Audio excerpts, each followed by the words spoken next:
துதிக்கிறோம், ஸ்தோத்திரிக்கிறோம். இந்த வேளையிலையும் எங்களோடு பேசும்படியான இந்த அற்புதமான நேரத்துக்கு நாங்கள் வந்திருக்கிறோம். ஆண்டவர் எங்களோடு பேசும் வார்த்தைகளை அனுப்பித்தாரும். எவழி வாழ வேண்டுமென்று இம்மட்டும் எங்களுக்கு போதித்து வருகிறீரே, பரிசுத்த ஆவியானவரே, எங்களை நடத்துகிறவரே, இந்த நாளிலையும் நீர் விரும்புகிற சத்தியத்தை எங்களுக்கு வெளிப்படுத்தி நாங்கள் எவழி வாழ வேண்டுமென்று எங்களுக்கு போதித்தருளும். எங்கள் இருதயத்தை பக்கமாய் நாங்கள் திருப்புகிறோம். உடைய வார்த்தைகள் எங்கள் இருதயத்திலே தொனிக்கட்டும், எங்களுக்கு உதவி செய்யும். இயேசுவின் நாமத்தில் பிதாவே, ஆமேன், ஆமேன், ஆமேன். உட்காரலாம். உபாகமத்தின் புஸ்தகம் 7ஆம் அதிகாரத்தை எடுத்துக்கொள்ளலாம். உபாகமத்தின் புஸ்தகம் 7வது அதிகாரத்தை எடுத்துக்கொள்ளலாம். சில வசனங்களை நான் வாசிக்கிறேன், கவனமாக கேட்கும்படி அன்போடு கூட கேட்டுக்கொள்கிறேன். 1 முதல் 6 வசனங்களை நான் வாசிக்கிறேன். உபாகமத்தின் புஸ்தகம் 7ஆம் அதிகாரம். எல்லாரும் எடுத்துட்டீங்களா? நீ சுதந்திரிக்க போகிற தேசத்தில், தம்பி அப்படியே 2 பேர் மாறி உட்காரு. அப்போதுலேருந்தே பேச ஆரம்பிச்சிடும். 2 பேருமே பேசிக்கிட்டே இருக்காங்க. வந்ததுலேருந்து உட்கார்ந்ததுலேருந்து எதுவும் பேசக்கூடாது, சரியா? இங்கே பாரு, 2 பேரும் என்னையத்தையும் பார்க்கணும். எங்கே பார்க்கக்கூடாது? பக்கத்தில் காலை பார்க்கக்கூடாது, என்னையத்தையும் பார்க்கணும், ரைட்டா? கீழே குனியவே கூடாது. வாசிக்கலாம். நான் வாசிக்கிறேன், கவனிங்கள். நீ சுதந்திரிக்க போகிற தேசமோ, உன் தேவனாகிய கர்த்தர் உன்னை பிரவேசிக்க பண்ணி உன்னை பார்க்கிலும் ஜனம் பெருத்த ஜாதிகளாகிய ஏத்தியர், கிர்காசியர், எமோரியர், கானானியர், பெரிசியர், ஏவியர், எபூசியர் என்னும் 7 பலத்த ஜாதிகளை உனக்கு முன்பாக துரத்தி உன் தேவனாகிய கர்த்தர் அவர்களை உன்னிடத்தில் ஒப்புக் கொடுக்கும்போது அவர்களை முறியடித்து அவர்களை சங்காரம் பண்ண கடவாய். அவர்களுடைய உடன்படிக்கை பண்ணவும் அவர்களுக்கு இறங்கவும் வேண்டாம். அவர்களுடைய சம்பந்தம் களவாயாக உன் குமாரத்திகளை அவர்கள் குமாரருக்கு கொடாமலும் அவர்கள் குமாரத்திகளை உன் குமாரருக்கு கொள்ளாமலும் இருப்பாயாக. என்னை பின்பற்றாமல் அந்நிய தேவர்களை சேவிக்கும்படி அவர்கள் உன் குமாரரை விலகப் பண்ணுவார்கள். அப்பொழுது கர்த்தருடைய கோபம் உங்கள் மேல் மூண்டு உங்களை சீக்கிரத்தில் அழிக்கும். நீங்கள் அவர்களுக்கு செய்ய வேண்டியது என்னவென்றால், அவர்கள் பலிபீடங்களை இடித்து அவர்கள் சிலைகளை தகர்த்து அவர்கள் தோப்புக்களை வெட்டி அவர்கள் விக்கிரகங்களை அக்கினியிலே எரித்து போட வேண்டும். நீ உன் தேவனாகிய கர்த்தருக்கு பரிசுத்த ஜனம், பூச்சக்கரத்தில் உள்ள எல்லா ஜாதிகளிலும் ஜனங்களிலும் உன் தேவனாகிய கர்த்தர் உன்னை தமக்கு சொந்தமாய் இருக்கும்படி தெரிந்து கொண்டார். ஹல்லேலூயா. இஸ்ரவேலர் எகிப்திலிருந்து கானானுக்கு பயணம் செய்தபோது அந்த பயணத்தை தடுத்த 7 ஜாதிகளை குறித்து முதல் வசனத்தில் படிக்கிறோம். இஸ்ரவேல் ஜனங்கள் 400 ஆண்டுகள் எகிப்திலே அடிமைத்தனமாயிருந்து தேவனுடைய சித்தப்படி அங்கிருந்து அவர்கள் விடுதலையாகி அவர்கள் கானானை நோக்கி பிரயாணமாய் வந்தபோது இடையிலேயே அவர்களை தடுத்த 7 ஜாதிகளை குறித்து 1ஆம் வசனத்தில் படிக்கிறோம். அந்த ஜாதிகள் யாரு? ஏத்தியர், கிர்காசியர், எமோரியர், கானானியர், பெரிசியர், ஏவியர், எபூசியர் என்னும் 7. அந்த இடத்துல போட்டிருக்கு, அவர்கள் சாதாரணமானவர்கள் அல்ல, அவர்கள் பலத்த ஜாதிகள் அப்படின்னு போட்டிருக்கு. அந்த கானானை அவர்கள் பிரவேசிக்கும் போது இந்த 7 பேரும் 7 இடங்களிலே தங்கி இருந்து இஸ்ரவேலருடைய பிரயாணத்தை தடுத்தார்கள். இஸ்ரவேலுடைய பிரயாணத்தை தடுத்தாங்க. ஆனால் பைபிளில் சொல்லியிருக்கு, அவர்கள் எல்லாரையும் உனக்கு முன்னின்று நான் துரத்தி அப்படின்னு போட்டிருக்கு. பலத்தவர்களாக வந்தாலும் அவர்கள் எல்லாரையும் உனக்கு முன்னே அவர்களை துரத்தி. 2வது வசனத்தில் படிக்கிறோம், உன் தேவனாகிய கர்த்தர் அவர்களை உன்னிடத்தில் ஒப்புக் கொடுக்கும் போது அவர்களை முறியடித்து அவர்களை சங்காரம் பண்ண கடவாய். அவர்களோட உடன்படிக்கை பண்ணவும் அவர்களுக்கு இறங்கவும் வேண்டாம். தேவனுடைய பிள்ளைகளாகிய நீங்களும் நானும், இஸ்ரவேல் ஜனங்கள் ஒரு தேசத்திலிருந்து அடிமைத்தனத்திலிருந்து விடுதலையாகி கானானை நோக்கி அவர்கள் பயணமாய் வந்து கானானை சுதந்திரித்து கொண்டார்கள். அதுதான் அவர்களுக்கு வாக்கு பண்ணப்பட்ட இடம். இந்த இடத்துல இருக்கிற நாம் எல்லாரையும் ஆண்டவர் இந்த பாவ உலகத்திலிருந்து விடுதலையாக்கி நமக்கு ஒரு கானானை வாக்கு பண்ணியிருக்கிறார். அந்த கானானுக்கு பைபிளில் போட்டிருக்கு பரம கானான். அந்த பரலோக ராஜ்யம், பரம நித்திய ஜீவனை சுதந்திரித்துக் கொள்ளுகிற அந்த பரம கானான், இந்த பரம கானானாகிய அந்த தேசத்தை மீட்கப்பட்ட ஆவிக்குரிய கூட்டமாகிய நாம் சுதந்திரிக்க விடாதபடிக்கு தனிப்பட்ட முறையிலே நம்மோடு யுத்தம் செய்கிற 7 காரியங்களை நாம் கண்டுபிடித்து அவைகளை அழித்து போட்டால்தான் அந்த பரமகானானை நாம் சுதந்திரித்து கொள்ள முடியும். இந்த 7 துர்க்குணங்களையும் நாம் கண்டுபிடித்து வேரோடு அவைகளை பிடுங்கி எடுத்து அவைகளை நம்மை விட்டு நீக்க வேண்டியது அவசியமானது. அப்படி நீக்கினால் மிகுந்த சமாதானத்தோடு சந்தோஷத்தோடு நம்முடைய ஆவிக்குரிய பிரயாணம் இருக்கும். நம்முடைய ஆவிக்குரிய பிரயாணம் சந்தோஷமாகவும் மகிழ்ச்சியாகவும் இருக்க வேண்டுமானால் நாம் அந்த 7 ஜாதிகளை கண்டுபிடித்து அவைகளை அழிக்க வேண்டியது அவசியமானது. இப்பொழுது இங்க இருக்கிற நாம் இப்படி கேட்கலாம், இந்த 7 ஜாதிகள் யார், நம்மை ஏன் இவர்கள் தடுக்கிறார்கள் என்று நாம் கவனிக்கலாம் அல்லது கேட்கலாம். இவர்கள் இப்போது இருக்கிறாங்களா? இவர்கள் இருக்கிறாங்களா இப்போது? இதை புதிய ஏற்பாட்டின் வெளிச்சத்திலே ஆவிக்குரிய ரீதியிலே அவர்கள் எப்படி நமக்கு விரோதமாய் வந்து அந்த கானானை சுதந்திரிக்க விடாதபடிக்கு தடுப்பார்கள் என்று சொல்லி புதிய ஏற்பாட்டின் வெளிச்சத்திலே உங்களோடு சில காரியங்களை பகிர்ந்து கொள்ளும்படி விரும்புகிறேன். உபாகமம் என்பது இஸ்ரவேல் ஜனங்களுக்காக அவர்கள் சுதந்திரித்து கொண்ட அந்த தேசத்தை குறித்து அவர்கள் அங்கே போய் எப்படியெல்லாம் மகிழ்ச்சியோடு சம்பவித்தார்கள் என்று சொல்லப்பட்டிருக்கிறது. உபாகம புஸ்தகத்திலே 3 பகுதிகள் இருக்கிறது. இந்த உபாகம புஸ்தகத்திலே அதை 3 பகுதியாக பிரிக்கிறாங்க. எத்தனை அதிகாரம் இருக்கு? 34 அதிகாரம் இருக்கு. இந்த 34 அதிகாரத்தை பரிசுத்தவான்கள் அதனுடைய கருத்துக்களின் அடிப்படையிலே 3 பகுதியாக பிரித்து வச்சிருக்காங்க. 1 முதல் 4ஆம் அதிகாரம் 43ஆம் வசனம் வரைக்கும் ஒரு பிரிவு, முதல் பிரிவு. 2வது பிரிவு 4ஆம் அதிகாரம் 44ஆம் வசனத்திலிருந்து 26ஆம் அதிகாரம் 19ஆம் வசனம் வரைக்கும் 2வது பிரிவு. 3வதாக 27ஆம் அதிகாரத்திலிருந்து 34ஆம் அதிகாரம் வரைக்கும் இன்னொரு பிரிவு. இந்த 3 பிரிவுகள் இதில் பிரிக்கப்பட்டிருக்கிறது. வேதத்தை படிக்கிறவர்கள், தியானிக்கிறவர்கள் இதை இந்த 3 பிரிவாக நாம் தியானித்து படிக்கணும். 1ஆம் அதிகாரம் 1ஆம் வசனம் முதல் 4ஆம் அதிகாரம் 43ஆம் வசனம் வரைக்கும் ஒரு பிரிவு. 4ஆம் அதிகாரம் 44வது வசனத்திலிருந்து 26ஆம் அதிகாரம் 19ஆம் வசனம் வரைக்கும் 2வது பிரிவு. 27ஆம் அதிகாரத்திலிருந்து 34ஆம் அதிகாரம் வரையிலேயும் 3வது பிரிவு. இப்படி இந்த பகுதியை பிரித்து நாம் படிக்கணும்.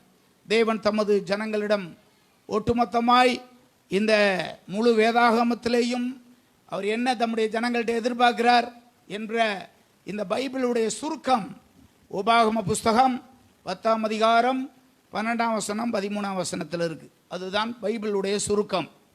இந்த 2 வசனம்தான். உன்னதமான தேவன், நம்ம எல்லாரையும் படைத்த தேவன் நம்மிடத்தில் எதிர்பார்ப்பது என்ன? 12ஆம் வசனம் 13ஆவது வசனத்தில் படிக்கிறோம். வேதம் முழுவதும் என்ன சொல்லப்பட்டிருக்கிறது? நம்மை ரட்சித்த தேவன் நம்மிடத்தில் என்ன எதிர்பார்க்கிறார்? உபாகமம் 10ஆம் அதிகாரம் 12-13 வசனத்தை படிங்க.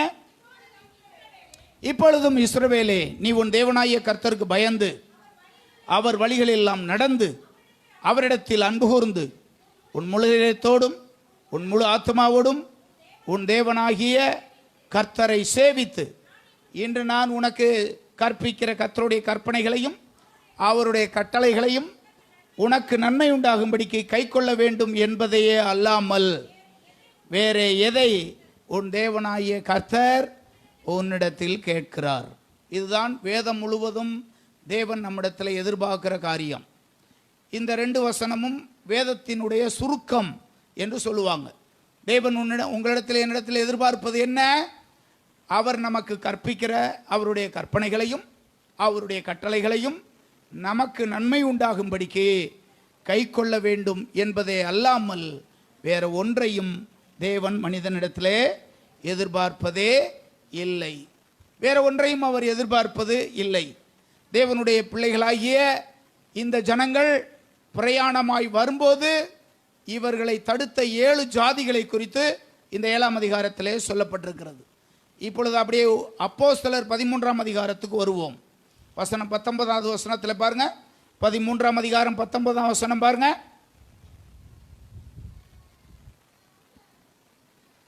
கானான் தேசத்தில் 7 ஜாதிகளை அழித்து அவர்களுடைய தேசத்தை இவர்களுக்கு சுதந்திரமாக பங்கிட்டு கொடுத்து அப்படின்னு போட்டிருக்கு. இந்த இடத்துல பார்க்கிறோம், ஏறக்குறைய 450 வருஷ காலமாய் சாமுவேல் தீர்க்கதரிசி வரைக்கும் அவர்களுக்கு நியாயாதிபதிகளை அவர் ஏற்படுத்தினார். இந்த இடத்துல போட்டிருக்கு, எப்பொழுது அவர்கள் அந்த தேசத்தை போய் சுதந்திரித்தார்கள்? 7 ஜாதிகளை அழித்ததுக்கு பிற்பாடுதான் அவர்கள் போய் கானானை சுதந்திரித்து கொண்டார்கள். அந்த 7 ஜாதிகள் நான் ஏற்கனவே சொன்னேன்.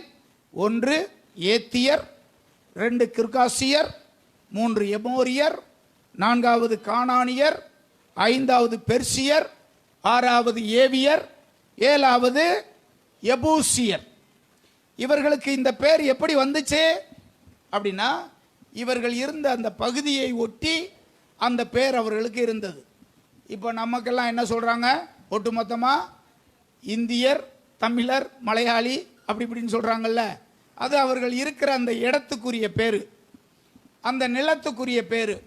அதே போல தான் இவர்களும் இந்த 7 இனத்தவரை குறித்து உபாகமம் 7ஆம் அதிகாரம் 1 வசனத்தில் நாம் படிக்கிறோம். இந்த 7 காரியங்கள் ஒரு விசுவாசியை ஆவிக்குரிய ஓட்டத்தை தடுக்கிறதாக இருக்கும். இந்த 7 சத்துருக்களின் கிரியைகள், 7 ஆவிகள் ஒரு தேவனுடைய பிள்ளை பரம கானானை சுதந்திரிக்க விடாதபடிக்கு அவனை தடுக்கிற ஒரு தீய சக்தியாக அவனுக்குள்ளே இருந்து அவனுடைய ஓட்டத்தை தடுக்கும், அவனுடைய பிரயாணத்தை தடுக்கும். இதனுடைய ஆவிக்குரிய அர்த்தத்தை, இந்த 7 காரியத்தை உங்களுக்கு தெரியப்படுத்தும்படி பரிசுத்த ஆவியானவர் துணை கொண்டு சில காரியங்களை உங்களுக்கு அறிவிக்கும்படியாக விரும்புகிறேன். ஒவ்வொன்றாக. 1 ஏத்தியர்.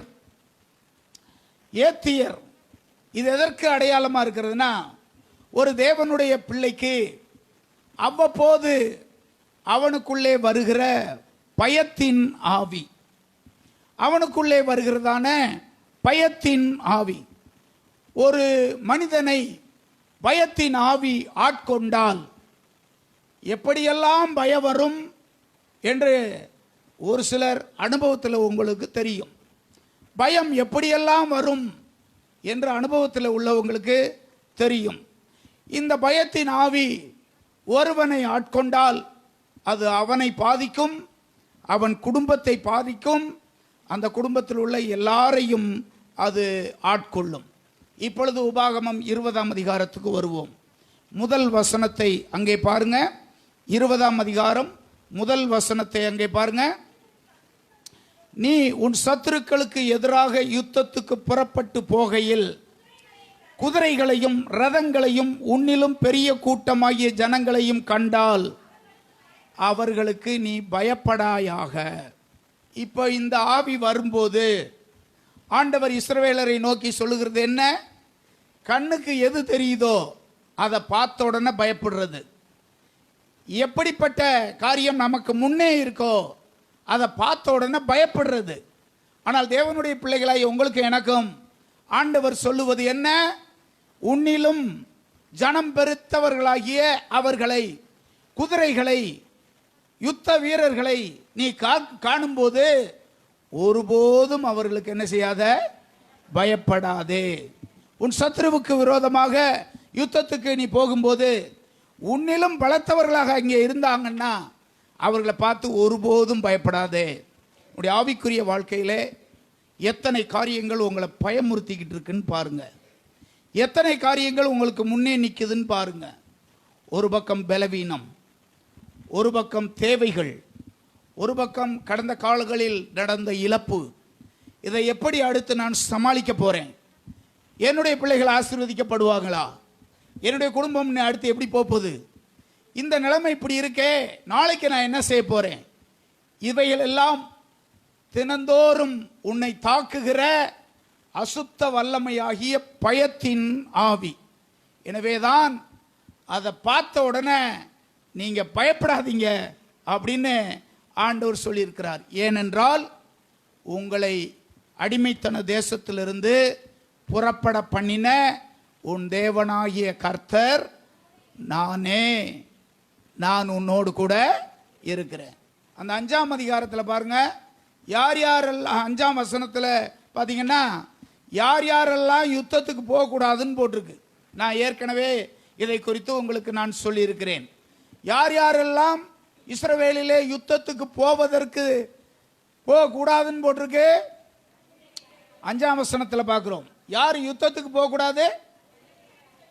புது வீட்டை கட்டி அதில் இன்னும் பிரதிஷ்டை பண்ணாதவன் எவனோ அவன் யாரெல்லாம் யுத்தத்துக்கு போகக்கூடாது.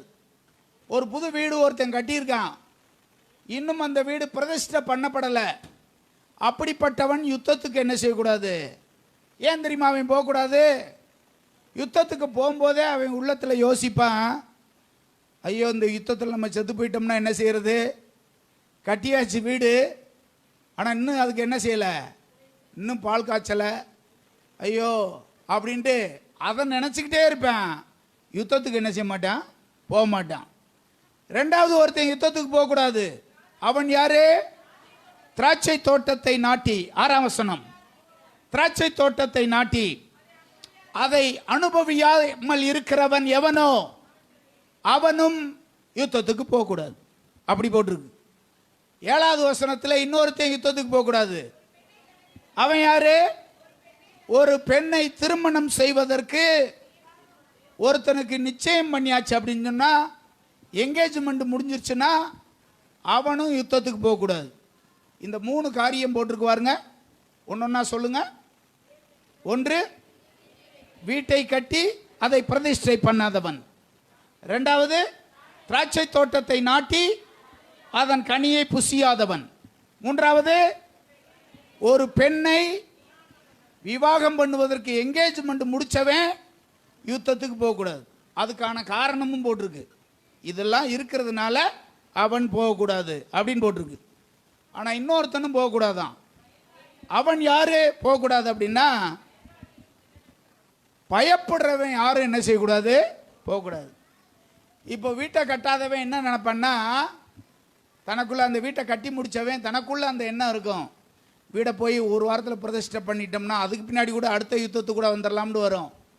திராட்சை பழம் பூரா அங்கே திராட்சை தோட்டத்தில் எல்லாம் பழுத்திருக்கு, அதை போய் எப்போ போய் எடுக்கிறதுன்னு தெரியல, இப்போவாது யுத்தம் வந்துருச்சு அப்படின்ற எண்ணம் அவனுக்குள்ளே வரும். அடுத்து 3வதாக அவனுக்குள்ள என்ன வரும்?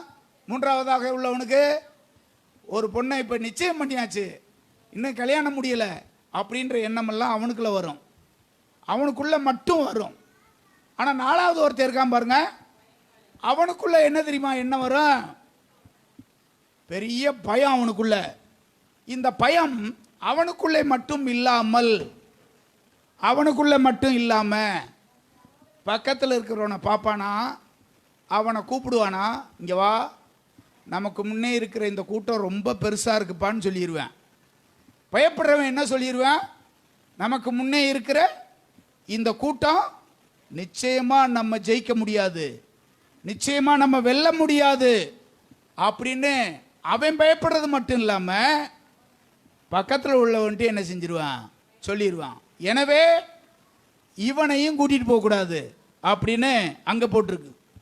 ஏனென்றால் பயந்தவனை மேற்கொள்ளுவது கடினம் அல்ல, பயந்தவனை ஜெயிப்பது கடினம் அல்ல, பயப்படுகிறவனை ஜெயிப்பது கடினம் அல்ல. தேவன் இல்லாதவன் எப்போதும் பயமுள்ளவனாகவே இருப்பான். எனக்கு தெரிஞ்ச ஒரு வாலிப பையன் வத்தலக்குண்டு பக்கத்தில் ஊழியத்தில் இருந்தார். சில வருடத்துக்கு முன்னாடி அந்த தம்பியை பார்த்தேன். ஊழியத்துக்கு வந்த ஒரு ட்ரைனிங்கில் இருந்துட்டு போய் அப்போ தான் ஊழியத்தை ஆரம்பிச்சிருக்காரு.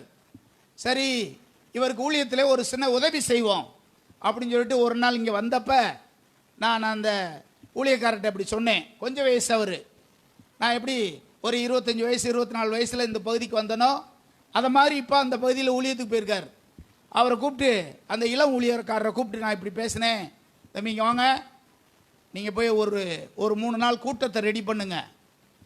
அந்த கூட்டத்துக்கு உரிய வால் போஸ்டர்லாம் நான் அடித்து கொடுத்துருவேன். மைக் செட்டு செலவெல்லாம் நான் கொடுத்துருவேன். மேடை போடுறதுக்குரிய செலவை நான் கொடுத்துருவேன். கூட்டத்தை இருக்கிற என்னென்ன செலவு வருதோ எல்லாத்தையும் நான் பார்த்துக்குருவேன். உங்களுக்கு ஒரு கூட்டம் மட்டும் அந்த ஊரில் நாங்கள் போட்டு வர்றோம், நீங்கள் ஏற்பாடு பண்ணுங்க அப்படின்னு சொன்னேன். அவர் டக்குன்னு என்கிட்ட இப்படி சொன்னார், பாஸ்டர் நான் இருக்கிற ஊரில் எந்த ஊழியமே செய்ய முடியாது பாஸ்டர் அப்படின்ட்டார். இவர் போயிருக்கிறது எதுக்கு போயிருக்காரு? ஊழியத்துக்கு போயிருக்காரு. ஆனால் இப்போ வாயை திறந்து என்ன சொல்கிறாரு? அங்கே ஊழியமே செய்ய முடியாதுன்னு சொல்கிறாரு. இவர் அந்த இடத்துல வெற்றி காண முடியுமா? இவரை பயமுறுத்தி வச்சிருக்கிறது யாரு? ஊழியத்துக்கான தடை இப்போ தானே வருது. இப்போ மட்டும் அல்ல, எப்பொழுது அப்போஸ்தலர்கள் தங்கள் ஊழியத்தை ஆரம்பிச்சாங்களோ அப்பதிலிருந்தே அதுக்கு தடை வந்துச்சு. ஆனால் இந்த ஊழியமானது அவர்களால் நிறுத்தப்படவே இல்லை. தொடர்ந்து அது நடைபெற்று கொண்டு வருகிறது.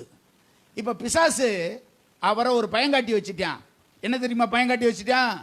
நீங்க ஊழியமே பண்ண முடியாது, நீங்க கூட்டமே போட முடியாது, இங்க எந்த ஊழியத்தையும் நீ என்ன செய்ய முடியாது, செய்யவே முடியாது, எந்த ஊழியத்தையும் உன்னால நிறைவேற்றவே முடியாது, இப்படியெல்லாம் சொல்லி அவரை பயங்காட்டி வச்சுட்டான். இவர் 10 வருஷம் சரி 20 வருஷம் இருந்தாலும் அந்த ஊரில் ஒரு சபையை கட்ட முடியுமா அவரால்? நிச்சயமாக கட்ட முடியாது. காரணம் என்ன? ஒரு பயத்தின் ஆவி அவரை ஆரம்பத்தில் என்ன செஞ்சிருச்சு? பிடிச்சிருச்சு. பயத்தின் ஆவி பிடிச்சிருச்சு. நான் சின்ன பையனை ஊழியத்துக்கு வரும்போது இந்தியாவே மாற்றணும்னு வர்றேன். திடீர்னு ஒருத்தர் வந்து என்கிட்ட வந்து சொல்கிறாரு, இந்த ஊரில் ஏற்கனவே இருந்தவர் என்னை பார்க்குறாரு. அவர் என்னை பார்த்து சொல்கிறாரு, ஓ நீங்கள் தான் இங்கே வந்திருக்கீங்களா, நீங்கள் தான் இந்த ஊரில் வந்திருக்கீங்களா? அந்த ஊரில் நான் 3 வருஷம் 4 வருஷம் இருந்துட்டேன். பாறைப்பட்டி பாறை தான், ஒரு சில்லு கூட உங்களால் பார்க்க முடியாது. இதெல்லாம் சத்துருக்கள் நம்மோடு பேசுவதாக நான் எடுத்துக்கொண்டேன். இதெல்லாம் என்கிட்ட யார் பேசுறது? ஆண்டவர் எப்படியா பேசுவார்? அவர் பேசினார்னா எப்படி பேசுவார்? உபாகமம் 20:1 நான் உன்னோடு கூட இருப்பேன், உனக்கு விரோதமாய் குதிரைகளையும் ரதங்களையும் நீ பலத்த ஜாதியையும் பார்ப்பாயானால் அவர்களுக்கு பயப்பட வேண்டாம், உன்னை எகிப்து தேசத்திலிருந்து புறப்பட பண்ணின உன் தேவனாகிய கர்த்தர் உன்னோடே இருக்கிறார். கரங்களை உயர்த்தி கர்த்தரை ஸ்தோத்திரம் பண்ணுங்க எல்லாரும். உன் தேவனாகிய கர்த்தர் உன்னோடு கூட இருக்கிறார். ஆண்டவர் பேசினா இப்படித்தான் பேசுவார். ஆனால் அதுக்கு எதிர் வல்லமை இருக்கு பாருங்க, இந்த பயத்தின் ஆவி. அது பேசினா எப்படி பேசும்? உன்னை ஜெயிக்கவே முடியாது, நீ வெல்லவே முடியாது, உன்னால் ஒன்றும் செய்ய முடியாது, நீ எதிர்கொள்ள முடியாது, நீ முன்னேற முடியாது, நீ ஆசீர்வாதமாக இருக்க முடியாது. இப்படி சொல்லுவதெல்லாம் என்ன ஆவி? அது பயத்தின் ஆவி. உங்களில் இது கிரியை செய்யாமல் நீங்கள் பார்த்துக்கிறணும், உங்களில் கிரியை செய்யாமல் பார்த்துக்கிறணும். தேவனுடைய மனிதன் தேவனோடு கூட இருந்தால் அவன் ஒருபோதும் பயப்பட மாட்டான். தேவனுடைய மனிதன் தேவனோடு கூட இருந்தால் அவன் ஒரு காரியத்துக்கு அவன் பயப்படவே மாட்டான். நான் ஏற்கனவே உங்கள்கிட்ட சொல்லியிருக்கேன்ல, ஒரு நாள் கொண்டையம்பட்டிக்கு போயிட்டு வரும்போது அவங்க ஒரு கேரி பேக்கில் ஒரு 10 தேங்காயை போட்டு கொண்டு போங்க பாஸ்டர்னு கொடுத்து விட்டாங்க. ஒரு 10-20 வருஷத்துக்கு முன்னாடி, 10-15 வருஷம் இருக்கும். ஒரு கேரி பேக்கில் தேங்காயை கொடுத்து கொண்டு போங்க பாஸ்டர்னு கொடுத்து விட்டாங்க. அவங்க மரத்தில் இருந்தது. அதை 2 வீலரில் தொங்க போட்டு அங்கேருந்து நான் வர்றேன். வரும்போதே ஒரு அம்மா, நம்ம அம்மா சத்துணவு அம்மா முதல்ல இருந்தாங்க, அந்த அம்மா, அவங்க சூப்பர்வைசர் அம்மா, அந்த அம்மா ஃபோன் பண்ணி சொல்கிறாங்க, பாஸ்டர் நாளைக்கு ஊருக்கு போகிறேன் பாஸ்டர், கொஞ்சம் வீட்டில் முட்டை இருக்குது பாஸ்டர், அப்படியே வந்து கொஞ்சம் வாங்கிட்டு போயிட்டீங்கன்னா நல்லது பாஸ்டர், ஒரு வாரம் இங்கே இருக்க மாட்டேன் நான், ஃப்ரிட்ஜ் வேறு இதாகி போச்சு, ஃப்ரிட்ஜ் வேறு ரிப்பேராக போச்சு, அதை கொஞ்சம் வாங்கிட்டு போயிருங்க பாஸ்டர் அப்படின்றாங்க. இங்கே தான் பேரவில் அந்த இடத்துல இருந்தாங்க. வர்ற வழியில் அந்த அம்மாட்ட வந்து அவங்க கொடுத்த அந்த முட்டையும் வாங்கிக்கிட்டு அப்படியே வர்றேன். வரும்போது ராத்திரி ஒரு 10 மணிக்கு ஆகிப்போச்சு. வந்துகிட்டே இருக்கேன். அவங்க வீட்டை தாண்டினேன் பாருங்க. ஒரு 4 வீடு தாண்டின உடனேயே தேங்காய் பை கீழே விழுந்து அதில் இருக்க தேங்காய் உருண்டு போய் ஒரு வீட்டினுடைய காம்பவுண்டு சுவருக்கு அந்த வாசலுக்கு முன்னாடி போய் கிடக்கு. என்கிட்ட இருந்த தேங்காய் ஒன்று போய் வாசலில் போய் கிடக்கு. அதை வண்டியை நிறுத்திட்டு எல்லா வீடும் பூட்டியாச்சு, 10 மணி ஆகிப்போச்சு. வண்டியை நிறுத்திட்டு அந்த தேங்காயை போய் எடுக்க போகிறேன். அவங்க வாசலில் கிடக்கிற தேங்காயை எடுக்க போகிறேன். பாக்கெட்டில் இருந்த சில்லறை காசெல்லாம் விழுந்துருச்சு. இப்போ ராத்திரி அதையும் விழுந்துருச்சு. இப்போ அதெல்லாம் தேடிக்கிட்டு இருக்கேன் சில்லறை காசை. அப்போ தான் திடீர்னு எனக்கு ஒரு எண்ணம் வருது. இந்த தேங்காயவும் அங்கேயே போட்டுட்டு, இந்த சில்லறை காசையும் அங்கே போட்டுட்டு, இந்த முட்டையில் ஒன்று எடுத்து அங்கேயே வச்சுவிட்டு நம்ம வாட்டுக்கு வந்துடுறோம். காலையில் அது மார்கழி மாதம். காலையில் விடிய காலம் 5 மணிக்கு கோலம் போடுறதுக்காக அம்மா எந்திரிச்சு வரும். இன்னைக்கு ஒரு நல்ல பெரிய கோலமாக போட்டு எல்லா லட்சுமியவும் நம்ம வீட்டுக்குள்ளே இழுத்துடணும். அவள் வீட்டுக்கு போகிறதுக்கு முன்னாடி, இவள் வீட்டுக்கு போகிறதுக்கு முன்னாடி லட்சுமியை பூரா நம்ம வீட்டுக்கு இழுத்துடணும்னு அம்மா பிளானோட வரும். ஏன்னா நான் அந்த மார்கழி மாதம் புது புது கோலமாக போடுவாங்கள்ல, அதில் இன்றைக்கி ஒரு பெரிய கோலமாக போடணும்னு எண்ணிக்கிட்டு வரும். பெரிய சட்டியில் முதல்ல தண்ணியை தெளிக்கிறதுக்காக சட்டியில் தண்ணி கொண்டு வரும். வாச தெளிக்குமா, கோலம் போடுமா, அதை பார்த்த உடனே அப்படியே சட்டியோடு போட்டுட்டு போய் பெட்டில் போய் குப்பர் அடிக்க விழுந்துடும். ஏங்க இங்கே வாருங்க, வீட்டுக்காரரை எழுப்பி எவனோ ஒருத்தன் செஞ்சிட்டான், எவனோ நம்ம வீட்டுக்கு ஒருத்தன் செஞ்சிட்டான், இவ்வளோதான் சொல்லி முடிஞ்சு, அவ்வளோதான். இப்படி தான் இருக்கும். உங்கள் வீட்டில் இப்படி இருந்தால் என்ன செய்வீங்க அம்மா சொல்லுங்க?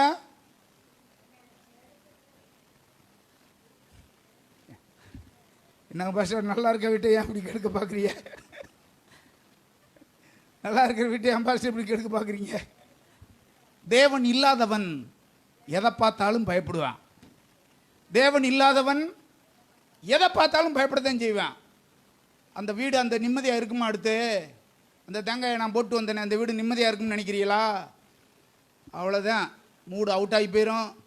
எவனோ ஒருத்தன் செஞ்சிட்டேன், சொந்தக்காரன் செஞ்சானா, பக்கத்து வீட்டுக்காரன் செஞ்சானா, அவன் செஞ்சானா, இவன் செஞ்சானா, இவன் செஞ்சானே தெரியலையே. இப்போ தான் கோடாங்கி அந்த சோசியம் பார்க்குறவன்ட்டு போகிறது. அவன் ரெடியாக பார்த்துக்கிட்டே இருப்பான். சோசியம் பார்க்குறவன் ரெடியாக இருப்பான். அவன் ஒரு வல்லமையாக ஆள்னா இவன் செஞ்சான், அவன் செஞ்சான், அப்படி செஞ்சான், இப்படி செஞ்சான், அதை எடுக்கணும்னா 10,000 ரூபா வை, எல்லாத்தையும் நான் நீக்கி போடுறேன் அப்படின்ட்டுருவேன். இப்படி தானே நடந்துக்கிட்டு இருக்கு. தேவன் இல்லாதவன் எதை கண்டாலும் என்ன செய்வேன்? பயப்படுவான். நான் வாலிபனாக எங்கள் ஊரில் இருக்கும்போது ஒரு குரூப்பு காலேஜில் படித்த பையங்கெல்லாம் அந்த பக்கத்து ஒரு தெருவில் இருந்த பையங்க, காலேஜில் படிக்கிற பையங்க அப்புறம் அப்படியே கடவுள் இல்லைன்ற கொள்கையில் போய் காலேஜில் அதை பற்றி போதிச்சிருப்பாங்க. எவ்வளோ 10-20 பேர் காலேஜில் படித்தவங்க அப்புறம் அந்த கொள்கைக்கு மாறிட்டாங்க. மாறிட்டு ஃபுல்லாக எல்லா பேரும் கருப்பு சட்டையை போட ஆரம்பிச்சிட்டாங்க. கடவுள் இல்லை என்ற கொள்கை அந்த கலவில் போயிட்டாங்க. எங்கள் ஊரில் வெள்ளி செவ்வாய்க்கு ஒரு அம்மா சோசியம் சொல்லும். பக்கத்தில் இருக்கிற வீடுகளில் இருக்கிற பூரா ஊர்களில் இருக்கிற பெண்கள்லாம் பிள்ளைகளை கூட்டிக்கிட்டு ஏதோ தோசம் கழிக்க, அது கழிக்க செவ்வாய்க்கிழமையும் வெள்ளிக்கிழமையும் வருவாங்க. வாரம் வருவாங்க. அவங்க வீட்டில் பயங்கரமாக அது நடக்கும். ஒரு வீட்டில் அந்த அம்மா அப்படி சொல்லும், ஒரு இடத்துல குறிப்பிட்ட இடத்துக்கு போங்க, இந்த 4 எலும்புச்சம்பளத்தை அதுகிட்ட கொடுத்து 4 திசையிலையும் அதை வீசிட்டு நீங்கள் வாட்டு போயிட்டே இருங்க, உங்களுக்கு முடிஞ்சு போயிடும் அப்படின்றோம். இந்த பயலுக இருக்காங்க பார்த்தீங்களா, இந்த எலும்புச்சம்பளத்தை பூரா பிறக்கிறதுக்கு அங்கே ரெடியாக உட்காந்துருப்பாங்க.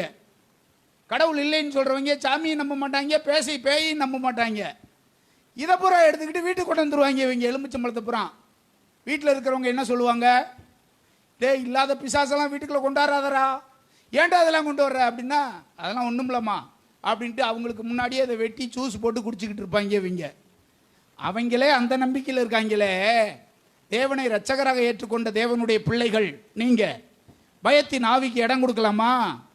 பயத்தின் ஆவிக்கு இடம் கொடுக்கலாமா? 2 தீமோத்தேயு 1ஆம் அதிகாரம் 7ஆம் வசனத்தில் சொல்லியிருக்கு. 2 தீமோத்தேயு 1ஆம் அதிகாரம் 7வது வசனத்தில் பார்க்குறோம், தேவன் நமக்கு பயமுள்ள ஆவியை கொடாமல் அன்பும் பலமும் அன்பும் தெளிந்த புத்தியும் உள்ள ஆவியையே கொடுத்திருக்கிறார். எப்பொழுது உனக்கு பயம் வரும் அப்படின்னா, தேவன் உன்னோட இல்லைன்னா பயம் வந்துடும். தேவன் உன் கூட இல்லைன்னா உனக்கு என்ன வந்துடும்? பயம் வந்துடும். தேவன் உன்னோடு கூட இருக்கிறார் அப்படின்னு நினைச்சா எந்த படையும் வந்தாலும் நீ பயப்பட மாட்ட. கர்த்தர் என்னோடு கூட இருக்கிறார். தேவ அன்பிலே நீ நிறைந்திருந்தால் நிச்சயமாய் ஒரு காரியத்துக்கு நீ பயப்பட மாட்ட. 1 யோவான் 4ஆம் அதிகாரம் 18ஆம் வசனத்தில் சொல்லப்பட்டிருக்கல்லவா? 1 யோவான் 4ஆம் அதிகாரம் 18ஆம் வசனத்திலே அன்பிலே பயம் இல்லை, பூரண அன்பு பயத்தை புறம்பே தள்ளும். அப்படிதான் போட்டிருக்கு. அப்போஸ்தலனாகிய பவுல், அப்போஸ்தலனாகிய யோவான் இப்படிதான் எழுதுறார். அப்போஸ்தலனாகிய யோவான் இப்படிதான் எழுதுறாரு. பூரணமான தேவ அன்பு நிலைத்திருந்தால் எந்த காரியத்துக்கு நீ பயப்பட மாட்ட. இந்த ஏத்தியரின் ஆவி அப்பப்போ உன்கிட்ட வரும், இந்த பயத்தின் ஆவி வரும். லேசா நெஞ்சு வெளிச்ச உடனே என்ன வரும்? ஒரு மாதிரி பயம் வந்துடும். ஐயோ ஒரு மாதிரி இருக்கே, எனக்கு படபடப்பா வருதே, ஆள் அவுட் ஆயிருவனோ அப்படின்ற ஒரு எண்ணம் வரும். இவைகளை தேவனுடைய நாமத்தினால் நீ வெல்லலாம். இயேசு கிறிஸ்துவின் நாமத்தினால் நீ வெல்லலாம். இந்த பயத்தின் ஆவியை தேவ அன்பினாலே நீ விரட்டணும். இந்த ஆவிக்குரிய பிரயாணத்தில் இருக்கிற நீ இவைகளை ஜெயிக்க வேண்டியது அவசியமானது. அல்லேலூயா. சங்கீதம் 23:4 தாவீது சொல்லுவான் அல்லவா? சங்கீதம் 23:4 என்ன சொல்லுவான்? நான் மரண இருளின் பள்ளத்தாக்கிலே நடந்தாலும் பொல்லாப்புக்கு பயப்படேன், தேவரீர் என்னோடு கூட இருக்கிறீர். இந்த ஜாதிகள் எதுன்னு சொல்லியிருக்கு. இன்னொரு இடத்துல நம்ம பார்த்தோம்னா உபாகமம் 11ஆம் அதிகாரம் 23ஆவது வசனத்தில் எப்படி தெரியுமா போட்டிருக்கு? உபாகமம் 11ஆம் அதிகாரம் 23ஆவது வசனத்தில் போட்டிருக்கிறது என்ன தெரியுமா? கர்த்தர் உங்களுக்கு முன்பாக அந்த ஜாதிகளை எல்லாம் துரத்தி விடுவார். அடுத்து பாருங்க, ஜனம் பெருத்த பலத்த ஜாதிகளை நீங்கள் துரத்துவீர்கள். சொல்லுங்க, பக்கத்தில் பார்த்து சொல்லுங்க, பயத்தின் ஆவியை நீங்கள் துரத்துவீர்கள். இந்த விசுவாசம் எப்போதுமே நமக்குள்ள இருக்கணும். பைபிள் அப்படிதான் போட்டிருக்கு. இந்த பலத்த ஜாதிகளை நீங்கள் துரத்துவீர்கள். பயத்தின் ஆவி யார்ட்டையாவது இருக்கா? அவ்வப்போது வந்து தாக்குதா? உங்கள் விசுவாசத்தை குறைக்க பார்க்குதா? ஐயோ அது அப்படி ஆயிருமோ, இப்படி ஆயிருமோ, அது நடந்துருமோ, இது நடந்துருமோ, என்ன நடக்குமோ, இந்த ஆவி உங்களில் வருதா? இப்பொழுது பைபிளில் போட்டிருக்கு, என் நாமத்தினாலே நீ துரத்துவாய். இயேசுவின் நாமத்தை சொல்லு. எப்போதெல்லாம் இந்த பிசாசு வந்து பயங்காட்டுதோ, இந்த பயத்தின் ஆவியை இயேசுவின் நாமத்தினாலே நீ ஜெயிக்க முடியும், வெல்ல முடியும். ஹல்லேலூயா, ஹல்லேலூயா. அப்படி இல்லைனா யோபு எப்படி தெரியுமா சொல்றாரு? 3ஆம் அதிகாரம் பாருங்க, 23ஆவது வசனம் பாருங்க, 25ஆம் வசனம் பாருங்க. இப்ப என்ன ஆயிரும்? ஒருவேளை நீங்க இயேசுவின் நாமத்தில் ஜெயிக்கலைன்னு வச்சுக்கோங்க, இதை இப்படி சொல்ல வேண்டியது சூழ்நிலை வரும். நான் எதெல்லாம் பார்த்து பயந்தனோ அது எல்லாமே எனக்கு வந்துருச்சு. நான் எதெல்லாம் பார்த்து பயந்தனோ, நான் பயந்த நாள்மெல்லாம் எனக்கு என்ன செஞ்சிருச்சு? ஐயோ என் பிள்ளையுடைய வாழ்க்கை இப்படி ஆயிருமோ அப்படின்னு நினச்சி பயந்தேன். ஐயோ என் வாழ்க்கை எப்படி ஆயிருமோ அப்படின்னு நினச்சி பயந்தேன். என் சரீரத்தில் இந்த பலவீனம் வந்துருமோ அப்படின்னு பயந்தேன். இப்போ இவன் சொல்கிறான், இவன் உத்தமனும் நீதிமானுமா இருந்தான். ஆனால் ஒரு காரியத்தை சொல்கிறான் பாருங்க, நான் எதை பார்த்தெல்லாம் பயந்தனோ அது எல்லாமே எனக்கு. இப்பொழுது நாம் என்ன செய்யணும்? இவைகள் வரும்போது, இந்த பயத்தின் ஆவி வரும்போது இவைகளை எனக்கு வந்துருமோன்னு நினைக்கக்கூடாது. நான் இவைகளை துரத்துவேன். கரங்களை உயர்த்தி ஆமென் சொல்லுங்க. நான் இவைகளை என்ன செய்வேன்? துரத்துவேன் என்றால் கர்த்தர் உங்களுக்கு முன்னே அந்த ஆவியை முறியடித்து துரத்துவார். ஹல்லேலூயா. இரண்டாவது இனம் என்னது? கிர்காசியர். கிர்காசியர் இவங்களுக்கு இந்த கிர்காசியருடைய சரித்திரத்தை படித்து பார்த்தேன். இவங்க யாரு? இவங்க எப்படிப்பட்டவங்க? இவங்களுடைய கலாச்சாரம் என்ன? இவர்களுடைய கொள்கை என்ன அப்படின்னு பார்த்தோம்னா, சில வேளைகளில் பார்த்தீங்கன்னா நம்முடைய இந்தியாவில், தமிழ்நாட்டில் சில மக்கள் சில ஊரில் இதை போல கலாச்சாரத்தை உடையவங்களாக இருக்காங்க. என்ன செய்வாங்க அப்படின்னா, தங்கள் தெய்வத்தை வணங்கும் போது ஏறத்தாழ நிர்வாணமாகி சேறு உண்டாக்கி அந்த சேத்தை எல்லாம் தன்னுடைய உடம்புல பூசிக்கிடுவாங்க. தன்னுடைய உடல் முழுவதும் சேறு உண்டாக்கி அவைகளை பூசிக்கொண்டு தங்கள் தெய்வங்களை வணங்குகிற பழக்கம் உடையவங்க. இது இந்தியாவிலே அந்த அலகாபாத்தில் எல்லாம் நம்ம போய் பார்த்தோம்னா நிர்வாண சாமியார்கள், இந்தியாவிலையும் இது இருக்குது. இந்த சேறு பூசிக்கிற வழக்கம் நம்ம ஏரியாலையும் சில இடத்துல இருப்பதாக பத்திரிகையிலையும் நியூஸ்லாம் படிக்கிறோம். உடல் முழுவதும் சேரை பூசிக்கொண்டு, இது என்ன சுபாவம் அப்படின்னா சேற்றிலே கிடப்பது பன்றியின் சுபாவம். இது பன்றியின் சுபாவம், மாம்சத்துக்குரியவைகளையே நாடுவது. ரோமர் நிருபம் 8ஆம் அதிகாரம் 8வது வசனத்திலே நம்ம படிக்கிறோம்.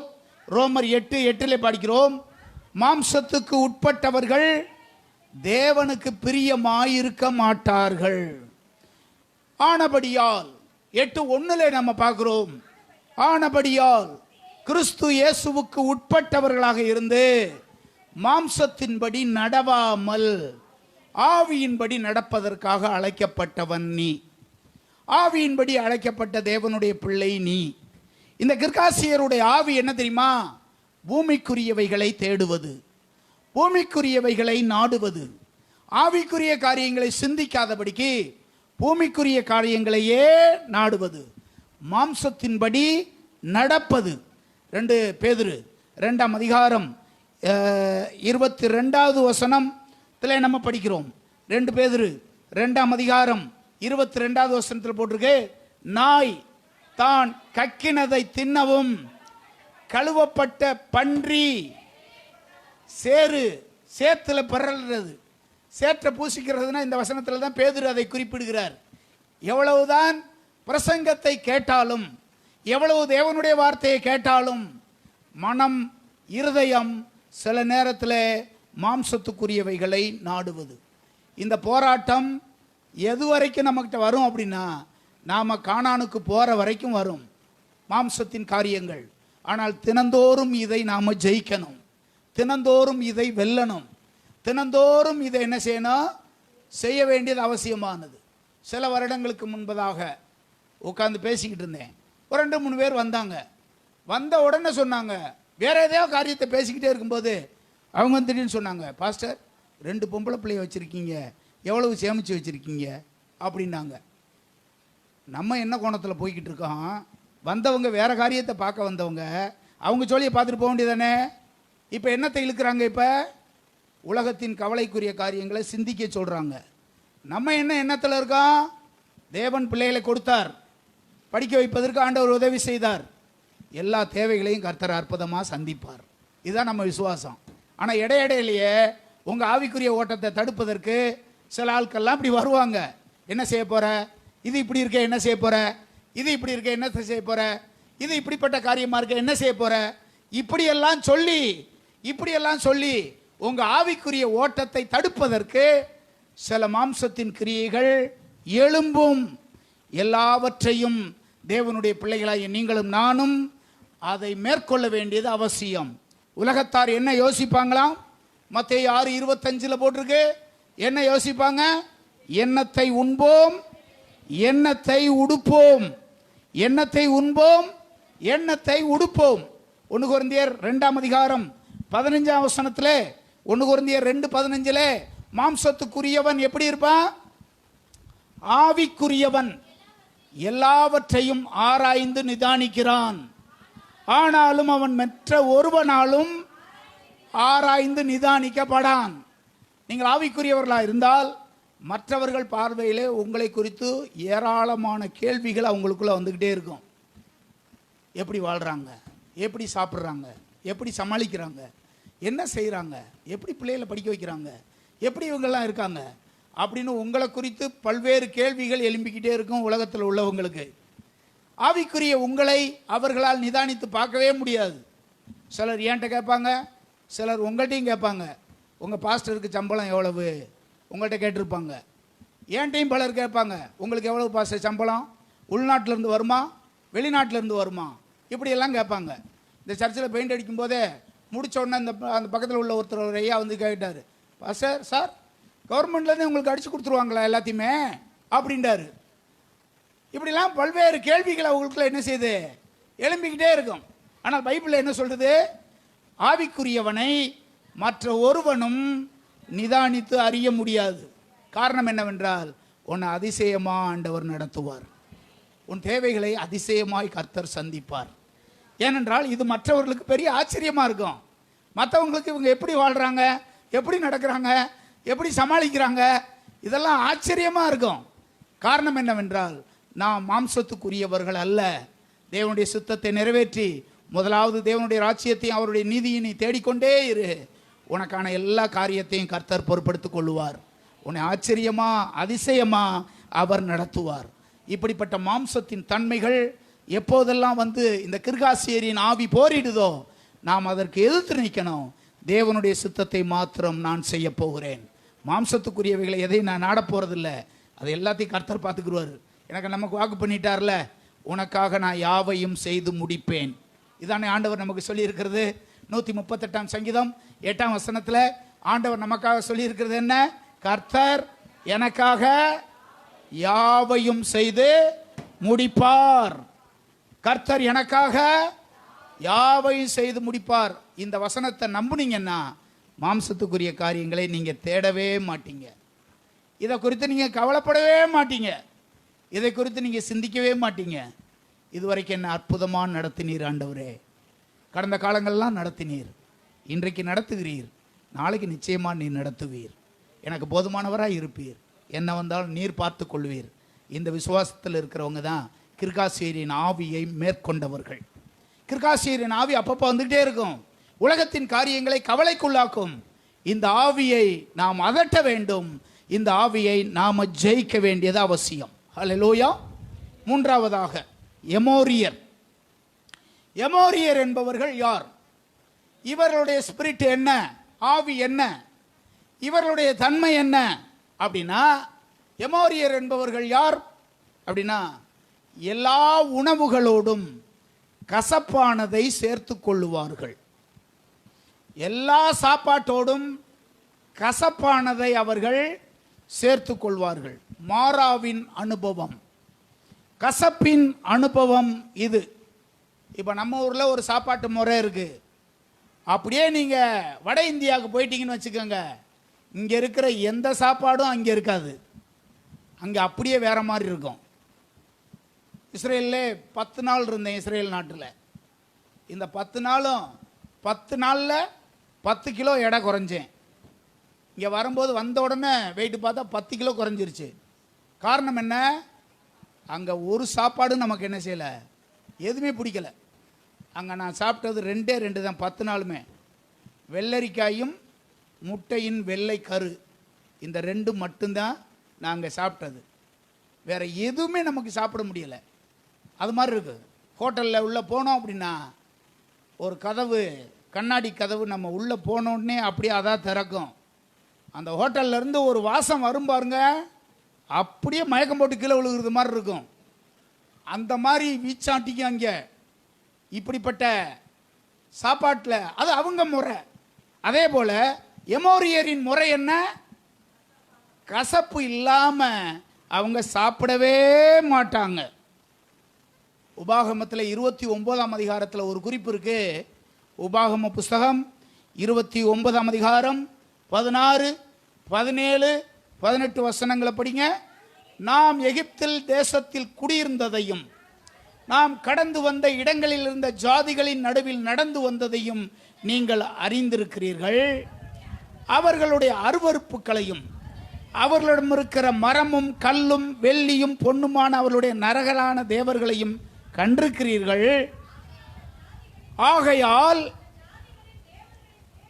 சேவிக்க போகும்படி இன்று நம்முடைய தேவனாய கர்த்தரை விட்டு அகலுகிற இருதயம் உள்ள ஒரு புருஷராகிலும் ஸ்திரீயாகிலும் குடும்பமாகிலும் கோத்திரமாகிலும் உங்களில் இராதபடிக்கே.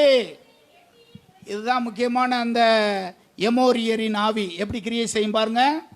நஞ்சையும் எட்டியையும் முளைப்பிக்கிற யாதொரு வேர் உங்களில் இராதபடிக்கு நீங்கள் பாருங்கள்.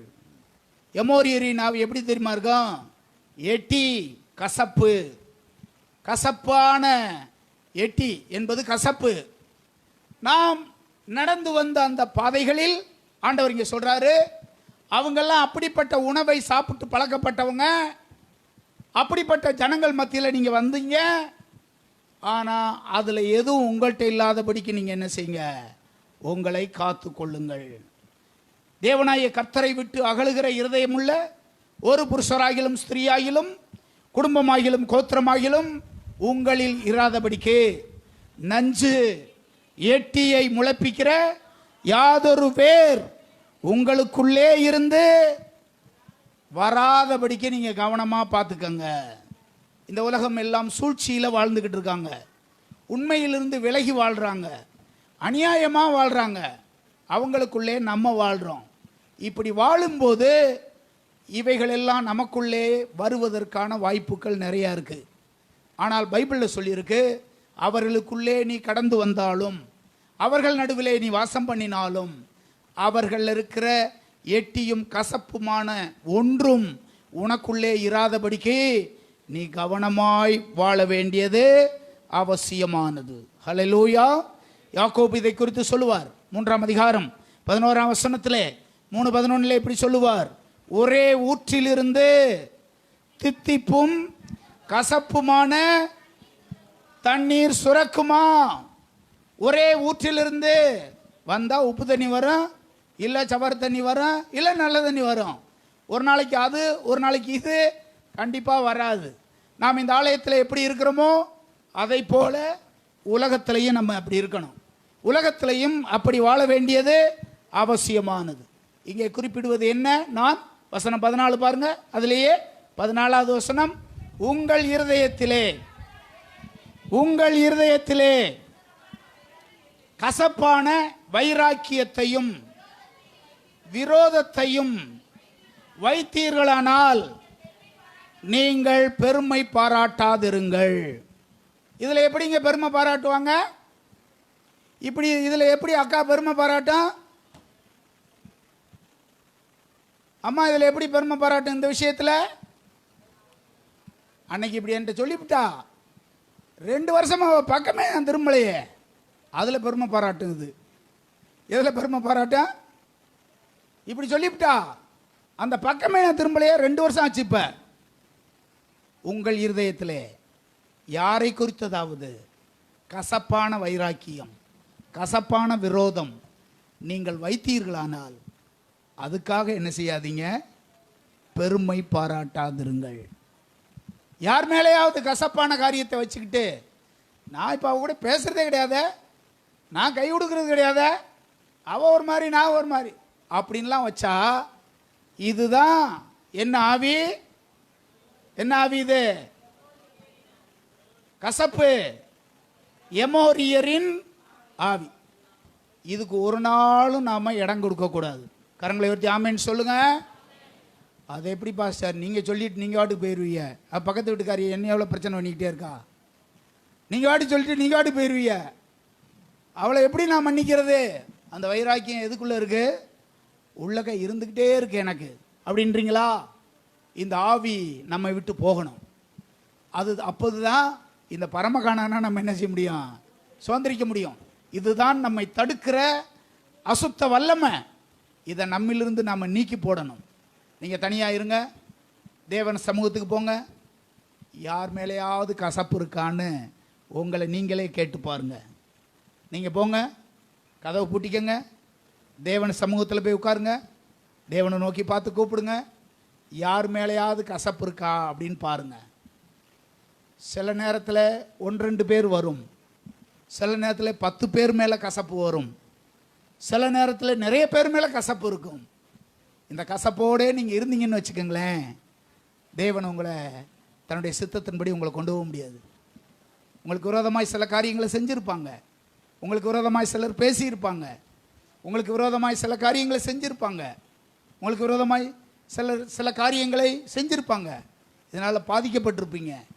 இப்போது ஆண்டவர் சொல்கிறது என்ன தெரியுமா? நான் உன்னை எப்படி மன்னிச்சனோ அதை மாதிரி நீ அவங்களை மன்னிச்சிரு, நான் உன்னை ஆசீர்வதிப்பேன். அதை மாதிரி மன்னிச்சிரு. உனக்கு விரோதமாக பேசினவங்க, உனக்கு விரோதமாக நடந்தவங்க, உனக்கு அபாண்டமான குற்றச்சாட்டை உன் மேலே சொன்னவங்க, இது எல்லாத்தையும் உள்ளே வச்சுக்கிற சொல்லியிருக்காரா, மன்னிச்சிட சொல்லியிருக்காரா? இதில் என்ன போட்டிருக்குன்னா, இப்படிப்பட்ட கசப்பு, இப்படிப்பட்ட தன்மை உங்களை யார்ட்டையாவது இருந்துச்சுன்னா, யாரை குறித்தாவது இருந்துச்சுன்னா, இன்னைக்கே அவங்களோட போய் சமாதானமாயிருங்க. இந்த மன்னிப்புன்னு ஒன்று இருக்குது பார்த்தீங்களா, அந்த மன்னிப்பை நீங்கள் கொடுத்துட்டீங்கன்னு வச்சுக்கோங்களேன், உங்களுக்கு இருக்கிற ஆசீர்வாதமே தனியான ஆசீர்வாதம். உங்களை ஆசீர்வதிக்கிற விதமே ஆச்சரியமாக இருக்கும். மன்னித்த நீங்கள் நிச்சயமாகவே ஒரு பெரிய சமாதானத்தை பெற்றுக்கொள்வீங்க. அந்த சமாதானம் உங்களில் பெரிய ஆசீர்வாதத்தை நிச்சயமாக கொண்டு வரும். இந்த ஆவியை கண்டுபிடிக்கணும். யார் யாருக்குள்ளாம் இருக்கோ, யார் யார்கிட்டெல்லாம் ஆண்டவர் பேசுகிறாரோ, இந்த சர்ச்சில் யாருக்காவது இங்கே இருக்கிறவங்கள்ட்ட அப்படி இருந்தா போகிறதுக்கு முன்னாடி அவங்களோட சமாதானமாக இருங்க. உங்களை ஆண்டவர் மன்னிச்சது போல நீங்களும் அவர்களை மன்னியுங்க. நீங்கள் ஆசீர்வாதமாக இருப்பீங்க. அல்லேலூயா. 4வது, கானானியர். இந்த 7 ஜாதிகள் வந்தாங்கல்ல, அதில் அதிகமாய் இஸ்ரவேலரோடு எதிர்த்து நின்றவர்கள் இந்த கானானியர்கள். அதிகமாக மற்றவர்களை எளிதாக ஜெயித்தார்கள். கானானியரை ஜெயிப்பதற்கு நேரம் எடுத்தது, நாட்கள் எடுத்தது. அப்படி என்றால் என்ன அர்த்தம்? அதிகமாக எதிர்த்து நின்றவர்கள் அவங்க. எதிர்ப்பின் ஆவி, கீழ்ப்படியாமையின் ஆவி என்று எடுத்துக்கொள்கிறோம். எதிர்ப்பின் ஆவி, கீழ்ப்படியாமையின் ஆவி. அது இதை குறித்து தீமோத்தேயுக்கு பவுல் எழுதும்போது எப்படி எழுதுறாரு பாருங்க. 2 தீமோத்தேயு 3:8 பாருங்க.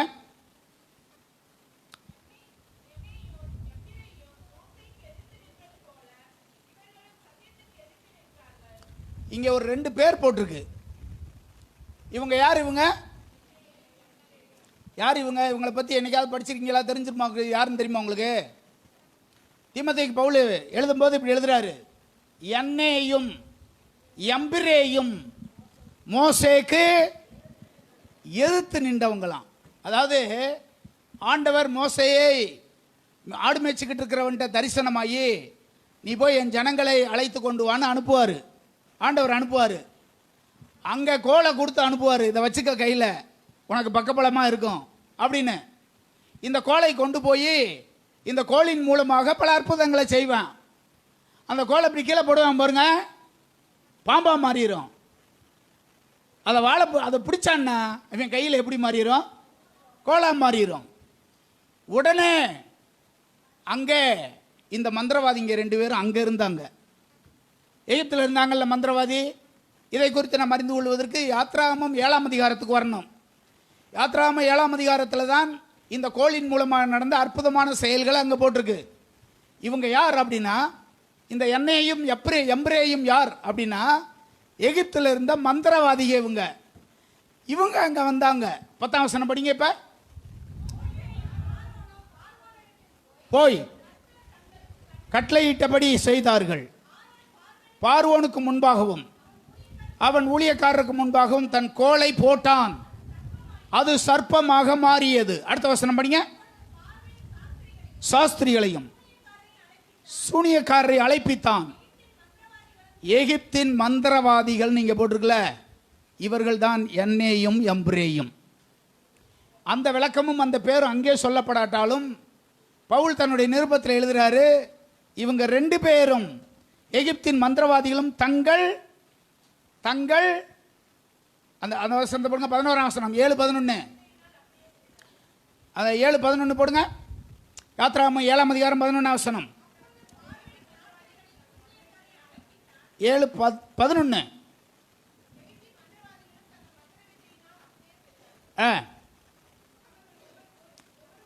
எகிப்தின் மந்திரவாதிகளும் தங்கள் மந்திர வித்தையினால் அப்படி செய்தாங்க அப்படின்னு நீங்க போட்டிருக்கு. இந்த மந்திர வித்தை செய்தவர்கள் பேர் தான் எண்ணேயும் எம்பிரேயும். இப்போ தீமோத்தேயுக்கு வாங்க. அந்த இடத்துல அந்த எண்ணேயும் எம்பிரேயும் என்ன செஞ்சாங்க? 2 தீமோத்தேயு 3:8, மோசேக்கு எதிர்த்து நின்றது போல சத்தியத்துக்கு எதிர்த்து நிற்கிறவர்கள். தேவனுடைய பிள்ளைகளே, சத்தியம் உங்களிடத்தில் வரும்போது உங்கள் இருதயம் அதை ஏற்றுக்கொள்ளுகிறதா எதிர்த்து நிற்கிறதான்னு நம்ம பார்க்கணும். எதிர்த்து நிற்கிறதா ஏற்றுக்கொள்ளுகிறதா அப்படின்னு பார்க்கணும். நம்ம எல்லாருக்கும் ஏற்றுக்கொள்ளுகிற கீழ்ப்படிதல் உள்ள அந்த நல்ல ஆவி வேண்டும். பிள்ளைகளுக்கு சில காரியங்களை நாம் சொல்லுவோம், சிலதை ஏற்றுக்கொள்வாங்க, சிலதை ஏற்றுக்கொள்ளாமல் எதிர்த்து நிற்பாங்க. அதை அவங்க எதிர்த்து நிற்பாங்க, நம்மளை அவங்க ஒன்றும் செய்ய முடியாது. அதுலேருந்து நமக்கு தெரியும் நம்ம சொல்கிறத அவங்க என்ன செய்ய மாட்டாங்க, ஏற்றுக்கிற மாட்டாங்கன்றது அவங்க நடவடிக்கையிலேருந்து தெரிஞ்சிடும். இதை குறித்து தான் எபேசியர் 2:2 அப்போஸ்தலனாகிய பவுல் இப்படி சொல்லுவார், கீழ்ப்படியாமையின் பிள்ளைகள். இவங்க யார்? இவங்க கீழ்ப்படியாமையின் பிள்ளைகள்.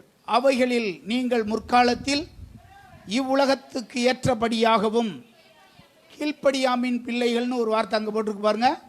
நம்ம சொல்லுகிற காரியத்தை சிலது கடுமையாக எதிர்ப்பாங்க, சிலது கீழ்ப்படிவாங்க, சிலது எதிர்க்கிறவர்கள் ஒரு மாதிரி பார்ப்பாங்க. கீழ்ப்படியாமையின் பிள்ளைகள். அதில் அதே அதிகாரத்தில் பாருங்க, 5ஆம் அதிகாரம் 5ஆம் அதிகாரம் 6ஆம் வசனம் பாருங்க. எபேசியர் 5:6 பாருங்க.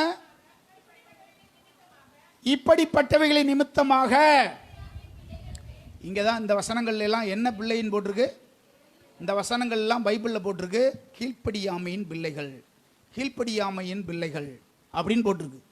தேவனுடைய வார்த்தை வரும்போது நாம் அவைகளை சத்தியத்தை சத்தியமாக ஏற்றுக்கொண்டால் நாம் ஆசீர்வதிக்கப்படுவோம். சத்தியத்தை ஏற்றுக்கொண்டால் நாம் ஆசீர்வாதமாக நாம் இருப்போம். எபிரேயர் 4ஆம் அதிகாரம் 11ஆம் வசனத்தில் இப்படிப்பட்ட ஒரு வசனத்தை நம்ம படிக்கிறோம். எபிரேயர் 4ஆம் அதிகாரம் 11ஆம் வசனத்தில் நம்ம படிக்கிறோம், ஆகையால் இந்த திருஷ்டாந்தரத்தின்படி ஒருவனாகிலும் கீழ்ப்படியாமையினாலே விழுந்து போகாதபடிக்கு.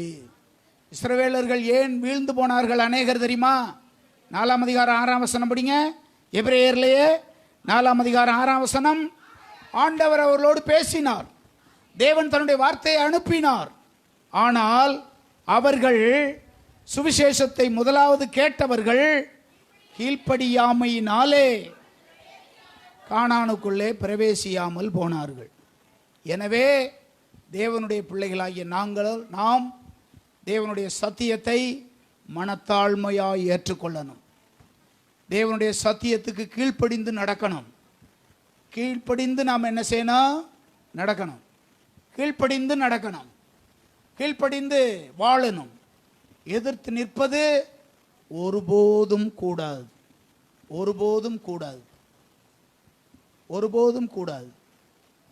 போன 2 வாரங்களாக நம்முடைய மதுரையில் இருக்கிற நம்முடைய வேதாம கல்லூரியிலே பாடம் எடுக்கிறதுக்காக போயிருந்தேன். 2 வாரம் அங்கே தான் இருந்தேன்.